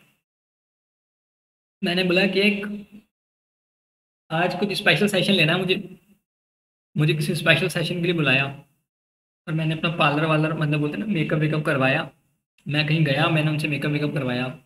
फॉर एग्जांपल मेरा सेशन दिल्ली के अंदर है तो मैंने दिल्ली में किसी पार्लर से मेकअप वगैरह करा लिया, वो के प्लेस सप्लाई क्या मानोगे आप, जहाँ पे रजिस्टर्ड हो वो प्लेस सप्लाई, उससे मतलब नहीं है। गवर्नमेंट बोल रही है अगर आपने जिम की सर्विस ली, फॉर एग्जाम्पल मुकेश अंबानी अगर जिम की सर्विस लेते हैं, उनको लगा कि भैया फॉर एग्जाम्पल उदयपुर के अंदर एक ऐसी जिम है जो एकदम बढ़िया है, वो रोज चार्टर से आते हैं उदयपुर जिम में और बढ़िया अपनी कसरत करते हैं चले जाते हैं, तो प्लेस सप्लाई उदयपुर ही होगी जहाँ पे जिम लोकेटेड है, जहाँ पे मुकेश अंबानी रजिस्टर्ड है, कोई रजिस्टर्ड पर्सन हो या अनरजिस्टर्ड पर्सन हो उससे कोई मतलब नहीं है, कहीं लिखा ही नहीं है इधर। ठीक है, तो सिंपल सी बात है, बोले जहाँ पे आप, ठीक है, उससे कोई मतलब नहीं है रजिस्टर्ड अनरजिस्टर्ड से, आपको प्लेस सप्लाई क्या माननी है, जहाँ पे सर्विसेज एक्चुअल में दी जा रही है। फॉर एग्जाम्पल अपन सर्विस ले रहे हैं किसी पार्टी से जो आउटसाइड इंडिया हो, सप्लायर आउटसाइड इंडिया हो, तो क्या लगेगा सर, सेक्शन नंबर 13 लगेगा। ठीक है, ठीक है सर। अब सेक्शन नंबर 13 के अंदर सेम प्रोविजन पे आ जाते हैं कि क्या प्रोविजन है। आओ एक बात, इधर क्या था 12 सेक्शन 4, उधर क्या है दिखाता हूँ। ये नोट्स कंप्लीट सफिशिएंट नोट्स हैं आपके, आईसीआई में तो बहुत, मॉडल में तो बहुत सारा लिखा हुआ है, काम का नहीं है इतना। इधर है परफॉर्मेंस बेस्ड सर्विसेज 12 सबसेक्शन 3, उधर है 12 सबसेक्शन 4। अभी क्या बोलता है देखो, services requiring physical presence of goods on विच, अब देखो अब ध्यान से सुनना, उधर अपन ने क्या पढ़ा 12 सबसेक्शन 4 में कि मैं अगर परफॉर्मेंस बेस्ड सर्विस लेता हूँ, मतलब मैं अपने कोई पार्लर सर्विसेज ले रहा हूँ, कोई ब्यूटी ट्रीटमेंट की सर्विस ले रहा हूँ, मैं जो भी सर्विस ले रहा हूँ, जिम की सर्विस ले रहा हूँ, ठीक है, मैं खुद के ऊपर कोई सर्विस ले रहा हूँ, ठीक है, मैं खुद के ऊपर कोई सर्विस ले रहा हूँ, ठीक है, इंसानों के ऊपर सर्विस चल रही है, वहाँ पे गुड्स के ऊपर नहीं चल रही है। देखो 12 सबसेक्शन 4 फिर से पढ़ लो एक बार, बहुत इन डेप्थ जा रहा हूँ मैं, बहुत अंदर घुस चुके हैं अपन एकदम, और ध्यान से सुनना एकदम, भाई इधर उधर देखना भी नहीं। देखो 12 सबसेक्शन 4 क्या बोलता है, place of supply of restaurant service, मैं खाना खाऊंगा रेस्टोरेंट में, केटरिंग सर्विस ली, पर्सनल ग्रूमिंग सर्विस ली, फिटनेस सर्विस ली, ब्यूटी ट्रीटमेंट लिया, हेल्थ केयर सर्विस ली, कहाँ पे जहाँ पे सर्विसेज एक्चुअल में परफॉर्म हो रही है वो प्लेस सप्लाई मानेंगे। ठीक है, मैं रजिस्टर्ड तो मान लो जयपुर में हूँ, लेकिन मैं खाना खाने दिल्ली गया, प्लेस सप्लाई दिल्ली मानेंगे जहाँ पे होटल लोकेटेड है। होटल वाला आपके पास आएगा नहीं, वो नहीं पूछेगा कि भाई साहब कहाँ से आए हो, कहाँ से आए हो, मैं बोलूँगा जयपुर से आया हूँ, तो आपसे ये नहीं पूछेगा कि आप रजिस्टर्ड हो अनरजिस्टर्ड हो, कुछ भी नहीं। प्लेस सप्लाई क्या मानेंगे, जहाँ पे भी वो जगह लोकेटेड है वो प्लेस सप्लाई मानेंगे, जहाँ पे भी वो सर्विस दे रहा है वो प्लेस सप्लाई मानेंगे। ठीक है, सभी बार बार क्यों बोलते हो कि रजिस्टर्ड हूँ या नहीं हूँ, भैया बच्चे कंफ्यूज होते हैं, बच्चे क्या करते हैं एग्जाम में गलत कर जाते हैं रजिस्टर्ड वर्ड देखते ही। ठीक है, रजिस्टर्ड वर्ड वाला अगर स्पेसिफिकली दे रखा होगा तो ही रजिस्टर्ड वाला चीज लेनी। देखो रजिस्टर्ड वाले में अपने फील कॉर्पोरेट जैसे आ जानी चाहिए, देखो रटने वाली बात नहीं है। जनरल रूल दे रखा है कि रजिस्टर्ड पर्सन को दोगे तो प्लेस सप्लाई रजिस्टर्ड पर्सन की लोकेशन मान लो। ठीक है, अब देखो आप किसी होटल में खाना खाने गए, मुकेश अंबानी किसी होटल में खाना खाने गया या मैं रजिस्टर्ड हूँ मैं किसी होटल में खाना खाने गया, तो वहाँ कॉर्पोरेट फील नहीं आ रही यार। ऐसे नहीं कि भाई बिजनेस के लिए खाना खाने गए, ठीक है। रजिस्टर्ड पर्सन की लोकेशन इसलिए मानते हैं क्योंकि भाई बिजनेस का ट्रांजेक्शन होता है ना, इसलिए कॉर्पोरेट वाली फील आनी चाहिए, बिजनेस फील आनी चाहिए। भाई आप होटल में खाना खाने गए, जिम गए, इससे बिजनेस को क्या लेना देना। फिर हम रजिस्टर्ड पर्सन की लोकेशन को क्यों प्लेस सप्लाई माने। भाई इस ट्रांजेक्शन में तो वैसे भी आईटीसी नहीं मिलने वाली है, कॉर्पोरेट ट्रांजेक्शन तो है भी नहीं आपका, ठीक है। अब मान लो शादी करवाई किसी की, इसमें बिजनेस फील क्या आ रही है आपको। आप होटल में घूमने गए, आप होटल में रुके, इसमें बिजनेस फील क्या आ रही है, तो इसलिए रजिस्टर्ड पर्सन की लोकेशन है ही नहीं, ठीक है। अब आओ, ठीक है। अब ये आ गया 12, ये तो 12 सेक्शन 4 बता दिया। अब 13 में क्या है, परफॉर्मेंस बेस्ड सर्विसेज के अंदर क्या है, देखो 13(3) के अंदर ये कह रहा है, उधर तो आप सिर्फ अपने ऊपर सर्विस लेते थे, यहाँ पे आप अपने गुड्स पे भी सर्विस लेते हो। फॉर एग्जाम्पल मैं, मेरे पास एक गाड़ी है, बहुत इन डेप्थ सोच समझ के बता रहा हूँ आपको। मेरे पास एक गाड़ी है, ठीक है, और वो खराब हो गई, और मैंने किसी इंजीनियर को बुलाया। फॉर एग्जाम्पल मैं रहता हूँ, देखो देखो देखो, मैं रहता हूँ, मेरे पास एक गाड़ी है। सर कैसी गाड़ी है, अरे है भाई, है ना, ये गाड़ी है मेरे पास, ठीक है, ये गाड़ी है। सर ये ट्रक है, गाड़ी है, देखो ये स्टेयरिंग है इसके अंदर, और ये गाड़ी चल रही है, ठीक है। ये गाड़ी है मेरे पास, ये चल रही है ना, ये चल रही है। ये जयपुर के अंदर खराब हो गई, मैंने दिल्ली से किसी को बुलाया, गाड़ी सही कर दे मेरी। वो दिल्ली से आया, सप्लायर इंडिया के अंदर है, रिसीवर इंडिया के अंदर है, सप्लाई सप्लाई क्या होगी।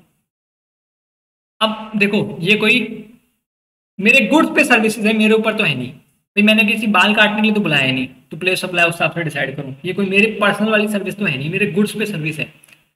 तो आप देखोगे अभी तक अपन ने कुछ ऐसा नहीं पढ़ा, गुड्स के ऊपर कोई भी सर्विस दे रहे हैं तो उसको अलग से सेक्शन पढ़ाओ, नहीं पढ़ा। 12 सब सेक्शन 4 में अपन ने अलग ही पढ़ा था, इमूवेबल प्रॉपर्टी वाली सर्विस पढ़ी थी, ठीक है। अब ये कोई व्हीकल, कोई इमूवेबल प्रॉपर्टी तो है नहीं मेरी, मूवेबल है ये तो। अगर मान लो इमूवेबल होती कोई, तो फिर प्लेस सप्लाई क्या मान लेते जहाँ पे भी प्रॉपर्टी लोकेटेड है, ठीक है। अब बोले क्या करें, तो बोले सब 12 सबसेक्शन जो जनरल रूल है ना, 12 सबसेक्शन 2, उस हिसाब से निकाल लो प्लेस सप्लाई, ठीक है। जनरल रूल के हिसाब से निकलेगी प्लेस सप्लाई। जनरल रूल क्या कहता है कि अगर आप रजिस्टर्ड हो तो वो प्लेस सप्लाई मान लेंगे, अनरजिस्टर्ड हो तो आपकी अगर लोकेशन पता हो सप्लायर को तो वो प्लेस सप्लाई, अगर आपकी लोकेशन नहीं पता तो सप्लायर की लोकेशन ही प्लेस सप्लाई मान लेंगे, ठीक है। जनरल रूल अभी आपको टफ लग रहा होगा, एक दो बार रिवीजन करवाऊंगा, एग्जाम के टाइम पे लगातार सीरीज चलेंगी तो आपको इजी लगेगा। रिवीजन लेक्चर्स ले आऊंगा मैं एंड में थोड़े से। अच्छा देखो फुल कोर्स बैच होता तो बहुत, मतलब फुल कोर्स या फास्ट ट्रैक होता तो बहुत इंडेप्थ लेके जाता, मैं रिवीजन करवा रहा हूँ इसलिए, पर आपको क्लियर हो रहा होगा, क्लियर हो रहा होगा। ये मेरे ऊपर सर्विस नहीं ले रहा, मैं मेरे गुड्स के ऊपर सर्विस ले रहा हूँ। अगर मैं मेरे गुड्स के ऊपर सर्विस लूंगा ना तो 12 सबसेक्शन 4 नहीं लगेगा। 12 सबसेक्शन 4 क्या बोलता है, वो परफॉर्मेंस बेस्ड सर्विसेज। अगर मैं मेरे गुड्स के ऊपर लूंगा तो नहीं लगेगा, मेरे ऊपर लूंगा, मैं खाना खा रहा हूँ, मैं जिम जा रहा हूँ, ठीक है, मेरा इन्वॉल्व होना इंक्लूडेड है उसके अंदर, इंसानों का होना जरूरी है, तो लगेगा 12 सेक्शन 4। पर गुड्स के ऊपर ले रहा हूँ तो जनरल रूल में चले जाएंगे। लेकिन सेक्शन नंबर 13 क्या बोलता है, 13 सब सेक्शन 3 बोलता है चाहे आप अपने ऊपर लो, अपने ऊपर लोगे तो वही प्रोविजन लगेगा कि जहाँ पे भी आप सर्विस ले रहे हो वो प्लेस में। 13 का मतलब एक इंडिया के अंदर है, एक इंडिया के बाहर है, ठीक है, एक इंडिया के अंदर है, एक इंडिया के बाहर है। ये बोल रहा है अगर आप अपने गुड्स पे भी ले रहे हो तो भी सेक्शन 13 सब सेक्शन 3 लग जाएगा। अगर आप गुड्स पे भी ले रहे हो तो भी लग जाएगा, लेकिन 12 वाले केस में बोलता है गुड्स पे नहीं लगेगा, खुद के ऊपर गुड्स पे नहीं लगेगा, अपने ऊपर ही कोई सर्विस ले रहे हो तो लग जाएगा। 12 सब सेक्शन 4 तो ये बोलता है, इसलिए बोल रहा हूँ डिफरेंस होता है। अब देखो तो बोल रहे हैं service requiring physical presence of goods on which services are to be perform, the location where the services actually perform. For example मेरी गाड़ी खराब हो गई, गाड़ी खराब हो गई मेरी, मेरी कार डैमेज हो गई, कहाँ पे, जयपुर के अंदर। कार ऐसी थी कि भैया बहुत ही लग्जरी कार थी, मैंने बोला कि यहाँ के इंजीनियरों की इतनी है नहीं, मैंने बुलाया दुबई से किसी इंसान को कि भैया मेरी गाड़ी सही कर दे, आजा गाड़ी सही कर दे मेरी। इस केस में प्लेस सप्लाई क्या मानेंगे, जहां पे भी सर्विस एक्चुअल में परफॉर्म हो रही है, दैट इज जयपुर, ठीक है। अपन होटल वाले केस में क्या मानते थे, जहां पे भी हम खाना खा रहे हैं वो पर्सनलाइज सर्विसेज थी। तो सेक्शन नंबर 12 में जो पर्सनलाइज सर्विसेज है ना, वो तो वही मानेंगे जहां पे भी अपन एक्चुअली परफॉर्म कर रहे हैं। बट अगर वो गुड्स की सर्विसेज है तो वो उसमें काउंट नहीं होगी। पर सेक्शन 13 में अगर गुड्स की सर्विसेज हो, अपने गुड्स की कोई सर्विसेज हो, तो वो भी यही काउंट होगी जैसे सर्विस पे काउंट होगी, जैसे पर्सनलाइज सर्विसेज पे काउंट होगी। आई होप फीलिंग समझ पा रहे होंगे आप मेरी, ठीक है। Exception services supplied in respect of good and temporary imported into India for repairs और फॉर ट्रीटमेंट और प्रोसेस एंड एक्सपोर्टेड आफ्टर सच। ध्यान से सुनना मेरी बात।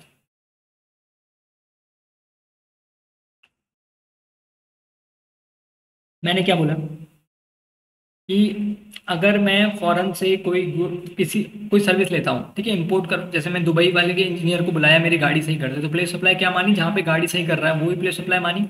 हाँ सर। इसका एक एक्सेप्शन है जो बहुत पॉपुलर है, एग्जाम में पूछा जाता है। सर क्या है? फॉर एग्जाम्पल, फॉर एग्जाम्पल मैंने फॉर एग्जाम्पल एक मशीन मैंने एक मशीनरी बनाता हूँ, मेरा काम है मशीनरी बनाने का, और मैंने मान लो मशीनरी एक्सपोर्ट कर दी, ठीक है। पता चला थोड़े दिन बाद मशीन खराब हो गई, ठीक है। अब वो मशीन इंडिया के अंदर आई, वापस उसने भेज दी कि भैया खराब हो गई। आपने मशीनरी को टेम्पररी इंपोर्ट करा इंडिया के अंदर, टेम्पररी इंपोर्ट करा यूएसए से इंडिया के अंदर। अब भाई इस प्रोविजन के हिसाब से तो, और आप अब उस पर काम कर रहे हो, सही कर रहे हो, ऊपर वाले प्रोविजन के हिसाब से तो 13 सबसेक्शन 3 के हिसाब से तो प्लेस सप्लाई क्या बनना चाहिए? इंडिया। आपने ये तो बोला था कि जहाँ पे भी आप सर्विस सेक्टर में परफॉर्म कर रहे हो वही प्लेस सप्लाई मानेंगे, तो इस हिसाब से तो इंडिया बनना चाहिए था, ठीक है। गवर्नमेंट ने बोला सुनो भाइयों, ये जो भाई है यूएसए वाला, ये आपको अपनी मशीनरी दे रहा है सही करने के लिए। बोले हाँ। अब आपको पैसा देगा, ये फॉरेन करेंसी आएगी हमारे पास। बोले हाँ। इस भाई से जीएसटी लेने की जरूरत नहीं है, इससे जीएसटी लेने की जरूरत नहीं है, फॉरेन करेंसी लाके दे रहा है हमको। बोले अच्छा। तो आप इस केस में प्लेस ऑफ सप्लाई पता है क्या मानोगे? Location of receiver. देखो गवर्नमेंट अपने हिसाब से लॉ घुमा देती है, खुद को रेवेन्यू मिलना चाहिए, गवर्नमेंट को जो गवर्नमेंट का बेनिफिट होता है ना, उस हिसाब से गवर्नमेंट लॉ घुमा देती है। ऊपर तो लिखा था कि जहाँ पे भी सर्विसेज एक्चुअल में परफॉर्म होगी, उन गुड्स पे जहाँ पे भी सर्विस एक्चुअल में परफॉर्म होगी वो प्लेस सप्लाई मानेंगे। तो उस मशीनरी पे सर्विसेज कहाँ पे परफॉर्म हो रही है? इंडिया में, तो उस हिसाब से तो प्लेस सप्लाई इंडिया मानना चाहिए था। लेकिन गवर्नमेंट बोल रही है तो ये हमको मशीनरी सही करने का ठेका दे रहा है, कॉन्ट्रैक्ट दे रहा है, हमारे पास फॉरेन करेंसी आएगी। तो गवर्नमेंट ने कहा सुनो, इस केस में प्लेस ऑफ सप्लाई तुम पता है इंडिया मत मानो, क्योंकि तुम प्लेस सप्लाई इंडिया मानोगे तो जीएसटी लगेगा। हो सकता है ना, मान लो तुम मुझसे 1 लाख रुपीज चार्ज कर रहे हो मशीनरी सही करने के, और जीएसटी वाला लगा के 1,18,000 हो गया। मान लो वो करवाए नहीं हो, चाइना से करवा लेगा, फिर चाइना तो वैसे ही सस्ते में करके दे देता है। बोले जीएसटी वीएसटी नहीं, तुम चलने दो। बोले कोई जीएसटी नहीं, तुम है ना प्लेस सप्लाई क्या मान लो, प्लेस सप्लाई तुम मान लो, location of recipient that is USA मान लो। यूएसए मान लोगे तो फिर जीएसटी लगेगा ही नहीं, ठीक है। यूएसए मान लोगे तो फिर इंडिया में जीएसटी क्या काम?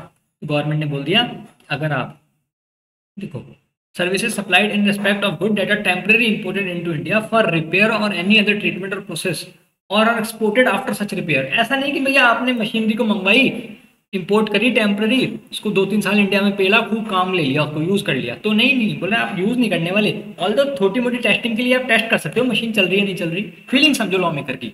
लॉ मेकर कह रहा है कि भाई इसको ये नहीं कि यूज कर रहे हो इंडिया में, भाई आप टेस्ट करना जरूरी है इसलिए कर रहे हैं, तो वो यूज नहीं माना जाएगा। तो क्या मानेंगे? Location of recipient place supply मानेंगे, ठीक है। The location of supplier if the location of recipient is not available, इतना काम का पॉइंट है नहीं, location of recipient place supply मानते हैं, ठीक है। ठीक है। दूसरा पॉइंट क्या बोल रहा है? Services supplied in respect of good data provided from a remote location bye electronic means. For example, भाई कोई यूएसए का बंदा है, उसने हमारी किसी इंडियन कंपनी को बोला, मान लो इन्फोसिस को बोला कि यार हमारा एक गुड्स खराब हो गया, मतलब इसके अंदर कोई सॉफ्टवेयर में तुम ऑनलाइन बैठे बैठे ही अपने घर से बैंगलोर से ही है ना, ऑनलाइन बैठे बैठे ही तुम है ना इसको सही कर दो कंप्यूटर को, मतलब जो हमारे गुड्स में जो भी मान लो कि सॉफ्टवेयर इंस्टॉल करना था, कुछ करना था, ठीक है। तो प्लेस सप्लाई क्या माने? Location where goods are situated. इसका मतलब देखो गवर्नमेंट कह रही है, मान लो मैं बैठा हूँ बैंगलोर में और मैं यूएसए में अपनी सर्विस दे रहा हूँ ऑनलाइन बैठा बैठा, चाहता तो गवर्नमेंट प्लेस सप्लाई इंडिया मान लेती, लेकिन गवर्नमेंट बोल रही है कि भाई बाहर वाला हमें फॉरेन करेंसी में पैसा देगा, अगर हम महंगे में कर देंगे, महंगे में हो ही जाएगा, अगर जीएसटी चार्ज कर लेंगे तो दूसरा करके दे देगा। बोले फॉरेन करेंसी आने दो, उसकी सख्त जरूरत है अभी, ठीक है, हम भले ही हमारा पैसा नहीं लेंगे। भाई कोई नुकसान तो हो नहीं रहा, मान लो जीएसटी नहीं लिया, अगर ये आदमी कोई ट्रांजेक्शन करता ही नहीं तो भी गवर्नमेंट कुछ नहीं मिलता। गवर्नमेंट बोलती कर ले, हमको अपनी जेब से तो दे नहीं रहे, हम जीएसटी जो मिल रहा है वही तो नहीं ले रहे, तो कुछ लॉस तो हुआ नहीं, बस गेन नहीं हुआ, कोई बात नहीं, पर फॉरेन करेंसी का गेन तो हो रहा है, वो ज्यादा जरूरी है। गवर्नमेंट बोल रही है location where goods are supplied, goods are situated, बोले जहाँ पे गुड्स सिचुएटेड है, गुड्स कहाँ पे सिचुएटेड है? यूएसए पे। गुड्स तो वहीं सिचुएटेड है ना, हम तो ऑनलाइन बैठे बैठे उन पे सर्विस दे रहे हैं, प्लेस सप्लाई क्या मानेंगे? बाहर ही मानेंगे, इसका मतलब जीएसटी नहीं लगेगा, ठीक है। आई होप आप लोग समझ पा रहे होंगे, अगर आपने पहले से थोड़ा सा पढ़ रखा होगा तो। पूरा ही पढ़ना है ना? तो इस चैप्टर को मैंने यूट्यूब पे डाल रखा है, ठीक है। Service supply to individual which require physical presence of recipient. देखो, service supply to individual which require physical presence of the recipient, ध्यान से सुनना। इंडिविजुअल सर्विसेज की बात कर रहे हैं, जैसे catering services, beauty treatment services. For example, मेरे को हेयर कट लेना है, मैंने फॉरेन से किसी को बुलाया कि भाई मेरे भी ऐसी, जस्टिन बीबर के हेयर स्टाइलर को बुलाया कि मेरे भी ऐसे बाल काट दे, ठीक है, मेरा भी ये स्टाइल बना दे। वो आया, मेरे घर आया, जयपुर में बाल काट के चला गया। सर आपकी है क्या इतनी, वो आपके घर आ जाए, मान लो ना तुम्हारा क्या जा रहा है। वो आया, प्लेस सप्लाई आया, मतलब प्लेस सप्लाई क्या मानेंगे, जहाँ पे बाल काट रहे हैं। मान लो मैं वहाँ गया, मेरी नहीं है इतनी, मैं वहाँ गया, तो भी प्लेस सप्लाई क्या मानेंगे, जहाँ पे सर्विस एक्चुअल में परफॉर्म की जा रही है, जहाँ पे सर्विसेज एक्चुअल में परफॉर्म की जा रही है, वही प्लेस सप्लाई मानेंगे, ठीक है। चाहे वो यहाँ है चाहे मैं वहाँ जाऊँ, मैं वहाँ गया तो प्लेस सप्लाई आउटसाइड इंडिया मान लेंगे, वो यहाँ आया तो प्लेस सप्लाई इंडिया इंडिया मान लेंगे, ठीक है। Location where the services actually perform, ठीक है। फिर ध्यान सुनना, सर्विस सप्लाइड एट वन और two above, supplied at more than one location including a location in taxable territory. अच्छा ध्यान से सुनना मेरी बात, ध्यान से सुनना मेरी बात।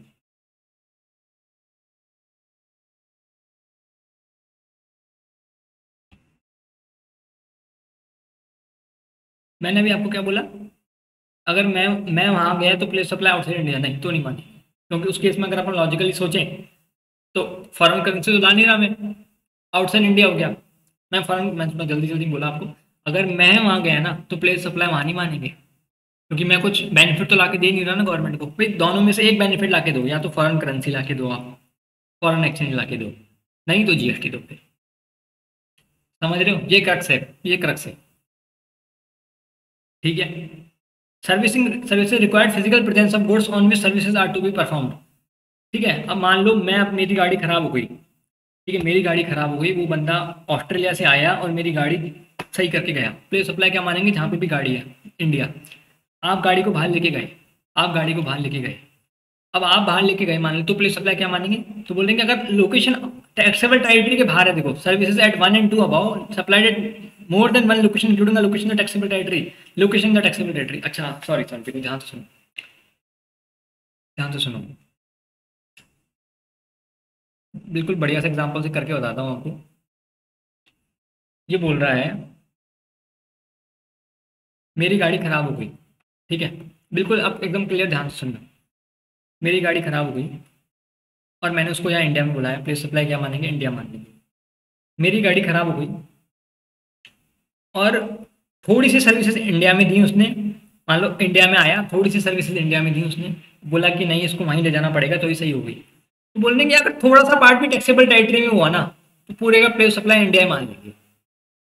थोड़ा सा पार्ट भी अगर टैक्सेबल टेरिटरी में हुआ तो प्लेस सप्लाई इंडिया मान लेंगे। सर अगर पूरी की पूरी गाड़ी आउटसाइड इंडिया सही करवाई, मान लो मैंने क्या किया, उसने मेरे को बोला कि भाई, उसने बोला कि आप गाड़ी यहीं ले आओ, यहीं ले आओ, तो प्लेस सप्लाई क्या मानेंगे, आउटसाइड इंडिया मानेंगे। तो कंफ्यूज होने की कोई जरूरत नहीं है, आप सिंपल से इतना ध्यान रखो, इतना ध्यान रखो, अगर मेरे गुड्स पे परफॉर्मेंस हो रही है, मेरे गुड्स पे परफॉर्मेंस हो रही है, मेरे अगर मेरे ऊपर हो रही है, जैसे मान लो इंडिविजुअल परफॉर्मेंस हो रही है, अगर मैं किसी रेस्टोरेंट में गया, प्लेस सप्लाई क्या मानेंगे, जहाँ पे वो रेस्टोरेंट है। मान लो मैं किसी फॉरेन के रेस्टोरेंट में गया, तो भी प्लेस सप्लाई क्या मानेंगे, जहाँ पे फॉरेन का रेस्टोरेंट है। अगर मैं गुड्स की बात करूँ, सेक्शन 12 वाली बात होगी तो 12 सब सेक्शन 4 लगेगा ही नहीं, अगर मेरे गुड्स पे कोई सर्विस देनी हुई तो जनरल रूल में चला जाएगा। लेकिन 13 में आएंगे तो 13 सब सेक्शन 3 लग जाएगा, और 13 सब सेक्शन 3 क्या बोलता है, अगर मेरे गुड्स के ऊपर भी सर्विस दे रहे हो, तो जहाँ पे भी सर्विस दे रहे हो वही प्लेस सप्लाई मानेंगे।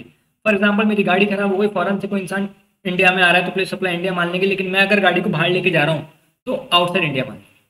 तो आउटसाइड मतलब जहाँ पे भी एक्चुअल में मैं अपने बाल कटवाने फॉरन जा रहा हूँ, तो प्लेस सप्लाई क्या मान लेंगे, जहाँ पे भी मैं बाल कटवा रहा हूँ, ठीक है, जहाँ पे मैं बाल कटवा रहा हूँ। पहले एक मिनट पहले थोड़ा सा कंफ्यूज हो गए थे, कुछ नहीं है, लेकिन इतना सा ध्यान रखो, जहाँ पे भी एक्चुअल में सर्विस दे रहे हो वही प्लेस सप्लाई मान लेंगे।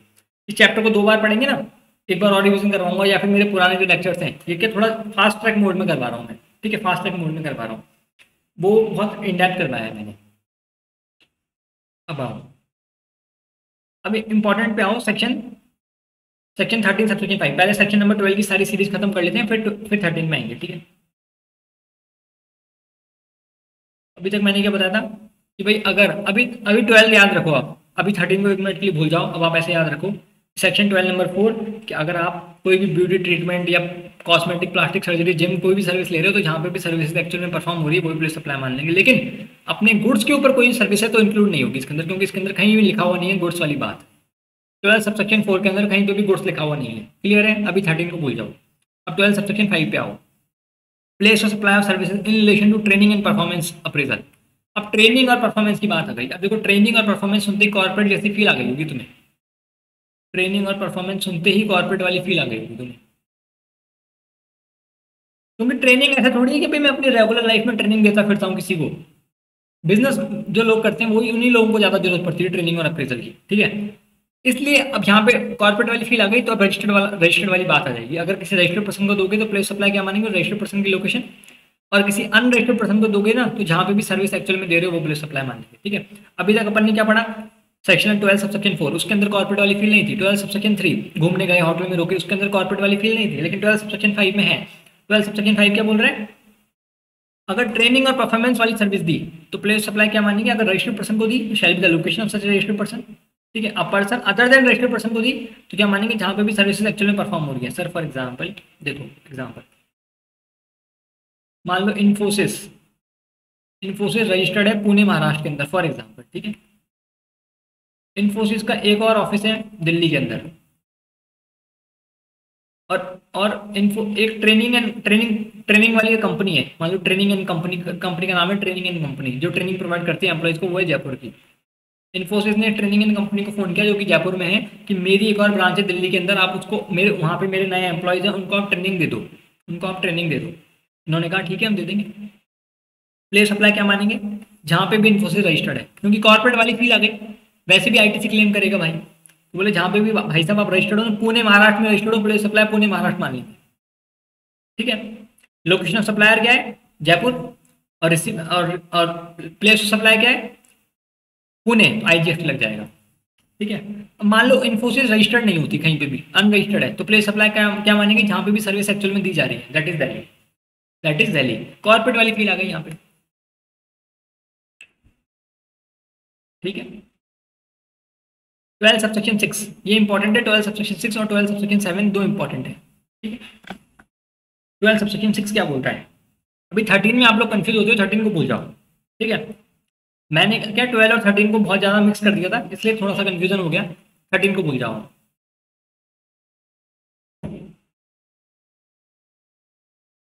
12 क्या बोलता है, place of supply of services provided by way of admission to cultural artistic sporting scientific event. आप किसी पार्क में गए फॉर एग्जाम्पल, मैं बोलते हैं ना कि एसएल वर्ल्ड गया, इमेजिका गया, प्लेस सप्लाई क्या होगी, जहाँ पे भी इमेजिका है वो प्लेस सप्लाई होगी। अब वो कॉर्पोरेट वाली फील नहीं आ रही ना इसके अंदर, भाई बिजनेस पर्पज के लिए घूमने थोड़ी जाओगे, समझ रहे हो। फॉर एग्जाम्पल मैं रहता हूँ जयपुर के अंदर, अब मैंने देखा कि भाई नवरात्रि आई है और गुजरात के अंदर है ना जेठालाल बड़ा बड़ा गरबा प्रोग्राम आयोजन करवा रहा है दया के लिए, ठीक है सर। मैं चला गया, उसके अंदर एंट्री टिकट था 1000 रुपीज़ का। प्लेस सप्लाई क्या होगा, जहाँ पे अहमदाबाद में हो रहा है प्रोग्राम, प्लेस सप्लाई क्या होगा, अहमदाबाद जहाँ पे प्रोग्राम हो रहा है। मैंने एंट्री टिकट दिया 1000 रुपीज़ का, उस 1000 रुपीज़ का प्लेस सप्लाई क्या होगा, अहमदाबाद, ठीक है। मैंने देखा कि यार वहाँ पे सब लोग डांस कर रहे हैं एकदम मजे से, डांडिया वांडिया लेके, और बढ़िया वो ड्रेस जो होती है ना उनकी वो पहन के, मेरे पास ड्रेस नहीं थी, मैंने 500 रुपीज़ की रेंट पे ड्रेस ले ली, उसका भी प्लेस सप्लाई क्या होगा, अहमदाबाद। अगर कोई एंसिलरी सर्विस ले रहे हो उसका भी प्लेस सप्लाई वही होगा, ठीक है। कॉर्पोरेट वाला कोई फील आ ही नहीं रहा है इसमें।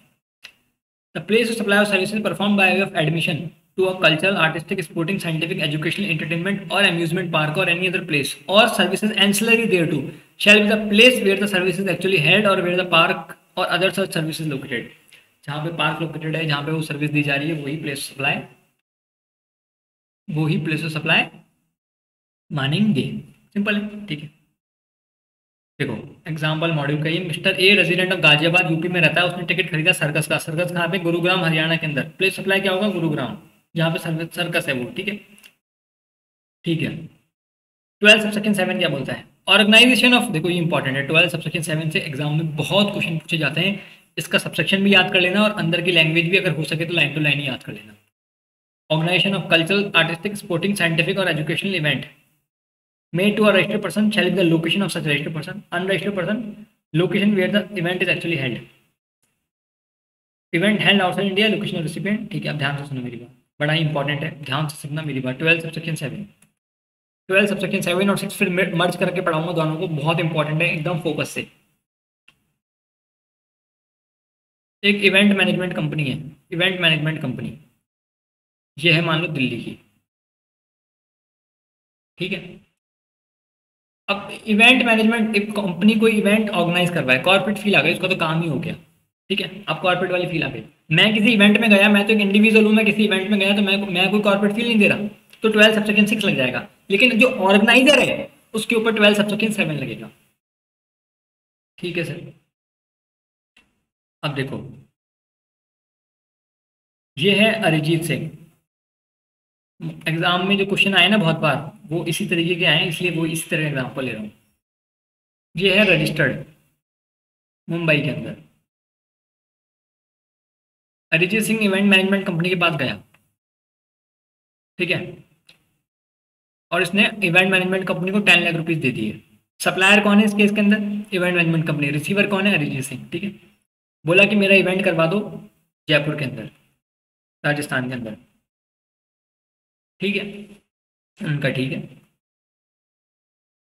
प्लेस सप्लाई क्या होगा? गवर्नमेंट ने, भाई कॉर्पोरेट वाली फील आ रही है, अगर किसी रजिस्टर्ड पर्सन को आप सर्विस दे रहे हो, अरिजीत सिंह रजिस्टर्ड है, प्लेस सप्लाई क्या होगा? मुंबई। रजिस्टर्ड पर्सन को सर्विस दे रहे हो, प्लेस सप्लाई रजिस्टर्ड पर्सन की लोकेशन ही मान लेंगे, that is Mumbai. 10 lakh rupees का प्लेस सप्लाई क्या होगा? मुंबई। मान लो अरिजीत सिंह रजिस्टर्ड नहीं है, प्लेस सप्लाई क्या होगा? जहाँ पे इवेंट एक्चुअल में हो रहा है, दैट इज जयपुर। जहाँ पे भी सर्विस एक्चुअल में परफॉर्म हो रही है, दैट इज जयपुर, ठीक है सर, ठीक है। मैं मिस्टर AKG10, मैं जयपुर के अंदर इवेंट में गया 2000 रुपीज़ का टिकट परचेज करके। इस 2000 रुपीज़ का प्लेस सप्लाई क्या होगा? भाई मेरे लिए तो सेक्शन 12 सबसेक्शन 6 ही हो गया ना ये। मैं तो इवेंट में एंट्री करने गया, प्लेस सप्लाई क्या होगा? जहाँ पे भी इवेंट एक्चुअल में हो रहा है, दैट इज जयपुर। समझ पा रहे हो? मेनली तो 12 सबसेक्शन 6 ही हो गया ना। मैं तो इवेंट में एंट्री कर रहा हूँ, जिसमें डांडिया में एंट्री कर रहा था। प्लेस सप्लाई क्या होगा? जहाँ पे भी इवेंट हो रहा है, दैट इज जयपुर। 2000 रुपीज़ का प्लेस सप्लाई क्या हुआ? जयपुर। 10 लाख रुपीज़ का प्लेस सप्लाई क्या हुआ? अरिजीत सिंह रजिस्टर्ड है, that is Mumbai. Arijit Singh unregistered होता तो प्लेस सप्लाई क्या होता? 10 लाख का, जयपुर, ठीक है। दूसरा केस, मान लो अरिजीत सिंह ने बोला इवेंट दुबई में कराओ भाई, इंडिया में नहीं। दुबई में कराएंगे, गवर्नमेंट को क्या क्या फायदा हो रहा है? कुछ फायदा नहीं हो रहा। दुबई में कराएंगे, अगर मान लो प्लेस सप्लाई आउटसाइड इंडिया भी मान लें तो कोई फायदा नहीं हो रहा। गवर्नमेंट ने बोला अगर प्लेस ऑफ सप्लाई, अगर लोकेशन आउटसाइड इंडिया के अंदर है ना, अगर इवेंट इंडिया के बाहर हो रहा है तो प्लेस सप्लाई क्या मानेंगे? Location of recipient. रेसिपिएंट तो अरिजीत सिंह है ना। अब चाहे अरिजीत सिंह रजिस्टर्ड हो चाहे अनरजिस्टर्ड हो, उससे कोई फर्क नहीं पड़ता। देखो, ठीक है, समझ गए?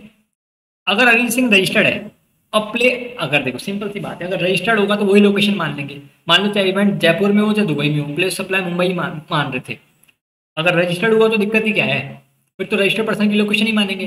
पर अगर मान लो अरिजीत सिंह अनरजिस्टर्ड भी है, अपन ने इस केस में अनरजिस्टर्ड था तो जयपुर माना था, लेकिन इस केस में दुबई नहीं मानेंगे, मुंबई मानेंगे लोकेशन ऑफ रेसिपिएंट, क्योंकि वरना GST का लॉस हो जाएगा, ठीक है। आप ऐसे ध्यान रखो, सेक्शन जो 12 है ना, उसके अंदर गवर्नमेंट कभी अपना रेवेन्यू का लॉस होने नहीं दे रही है।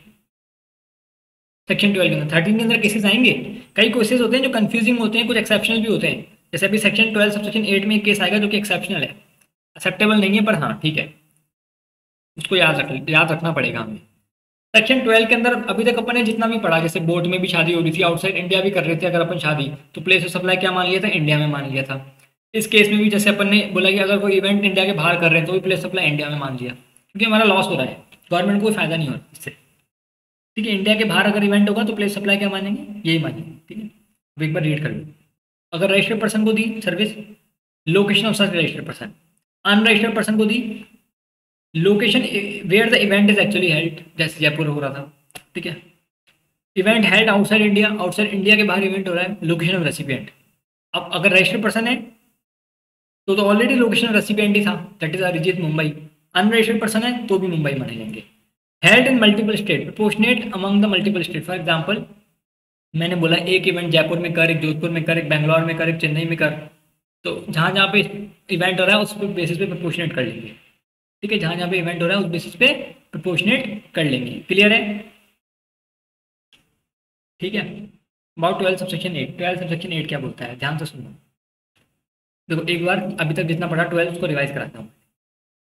12 क्या बोलता है? पहला पहला बोलता है 12 सबसेक्शन 1, दोनों इंडिया के अंदर होंगे सप्लायर और रिसीवर। 2 क्या बोलता है? जनरल रूल, रजिस्टर्ड पर्सन को दी, रजिस्टर्ड पर्सन की लोकेशन अनरजिस्टर्ड को दी।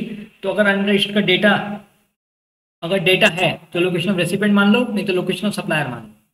अगर मेरा एड्रेस, रिसीवर का एड्रेस पता है सप्लायर को, तो रिसीवर की लोकेशन मान लो। लेकिन 95% केसेस में लोकेशन ऑफ सप्लायर और सर्विस ही मानते हैं। 12 सेक्शन 3 क्या बोलता है? अगर आपने इमूवेबल प्रॉपर्टी से रिलेटेड कोई भी सर्विस दी, अगर आपने इमूवेबल प्रॉपर्टी से रिलेटेड कोई भी सर्विस दी, तो जहाँ पे भी वो इमूवेबल प्रॉपर्टी लोकेटेड है वो प्लेस सप्लाई मान लेंगे।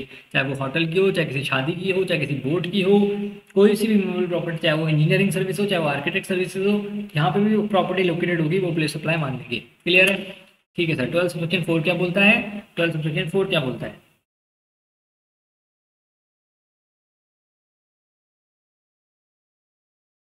ठीक है, 12 सेक्शन 4 क्या बोलता है? 12 सेक्शन 4 ये बोलता है कि अगर कोई पर्सनलाइज सर्विस हो, सर्विस ऑन गुड्स नहीं, खुद के ऊपर कोई सर्विस हो, मेरे गुड्स के ऊपर कोई सर्विस नहीं, मेरे ऊपर कोई सर्विस होगी अगर मान लो, तो प्लेस सप्लाई क्या मानेंगे? जो भी मेरी लोकेशन है वो प्लेस सप्लाई मान लेंगे।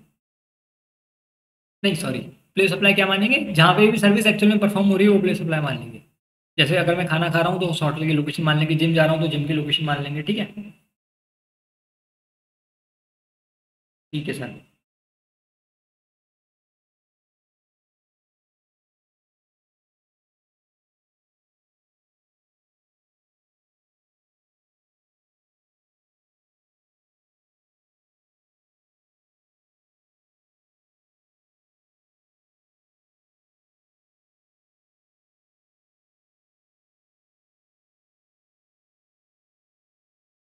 चलो, ठीक है। और 12 सेक्शन 5 क्या बोलता है? कॉर्पोरेट वाली फील्ड दे रहा है, तो बोले अगर रजिस्टर्ड पर्सन लेगा तो रजिस्टर्ड पर्सन की लोकेशन को, है ना, और registered person shall be the location of such person, और a person other than registered person shall be the location where services are actually performed, जहाँ पे भी सर्विस एक्चुअल में परफॉर्म करी है वो प्लेस सप्लाई मान। जैसे इन्फोसिस, अगर इन्फोसिस पूना महाराष्ट्र में रजिस्टर्ड है, वो रजिस्टर्ड है, ठीक है, और वो अपने एम्प्लॉयज़ को ट्रेनिंग की सर्विस दिलवा रही है, दिल्ली के अंदर है, तो प्लेस सप्लाई मुंबई मान लें, वो पूना महाराष्ट्र ही मान लेंगे जहाँ पे भी वो रजिस्टर्ड है। अनरजिस्टर्ड है तो जहाँ पे भी ट्रेनिंग की सर्विस एक्चुअल में दी जा रही है वो प्लेस सप्लाई मान लेंगे, क्योंकि ट्रेनिंग एंड परफॉर्मेंस सुनती कॉर्पोरेट जैसी फील आ जाती है। फिर अपन ने बोला कि मैं किसी इवेंट में गया, तो भाई इसमें कोई कॉर्पोरेट वाली फील है ही नहीं, मैं किसी अम्यूजमेंट पार्क में गया अपनी फैमिली के साथ, तो प्लेस सप्लाई क्या मान लेंगे? जहाँ पे भी अम्यूजमेंट पार्क लोकेटेड है वो प्लेस सप्लाई मान लेंगे। ठीक है। 12 सेक्शन 7 क्या बोलता है? कि मैं ऑर्गेनाइजर हूँ, तो कॉर्पोरेट वाली फील आ जाती है मेरे को। तो ऑर्गेनाइजर के केस में क्या है कि अगर कोई ऑर्गेनाइजर सर्विस दे रहा है रजिस्टर्ड पर्सन को, तो रजिस्टर्ड पर्सन की लोकेशन, अनरजिस्टर्ड को दे रहा है तो जहाँ पे भी इवेंट एक्चुअल में हो रहा है वो मान लो। ठीक है? ठीक है सर।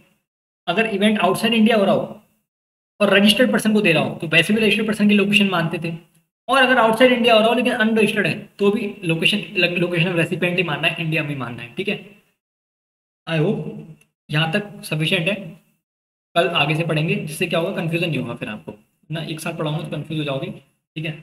और ऑल द फास्टर बैच था रेगुलर ना, यूट्यूब पे देख लो, प्लेस सप्लाई अमेंडमेंट नहीं है, जिन चैप्टर के अंदर अमेंडमेंट आ गए मैं बोलूँगा मत देखो। कई बच्चे क्या करते हैं, गलत गलत पढ़ लेते हैं, 4-5 हज़ार रुपये बचाने के चक्कर में 8-10 लाख रुपए का एक अटैम्प्ट पड़ता है आपको, वो वेस्ट कर देते हो।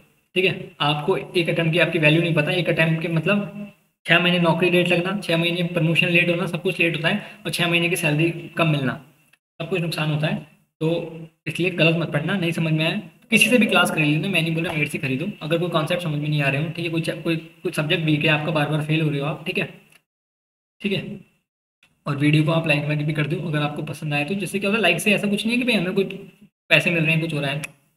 हमारा कोई ऐसा चैनल थोड़ी जिस पे भाई कोई टी सीरीज़ की तरह कोई ऐसा चल रहा हो।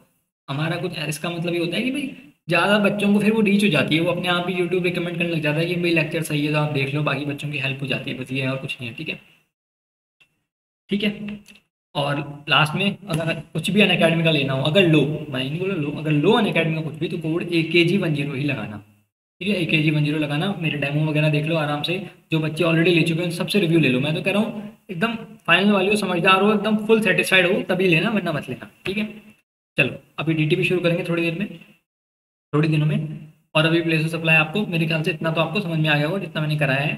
सेक्शन 13 थोड़ा सा आपको टफ लगेगा, वो पर मैं बहुत इजीली करवा दूंगा, ठीक है, मैं आपको बहुत इजीली करवा दूंगा। चलो thank you so much guys, take care, bye bye, let's meet for the next session, ठीक है, चलो बाय।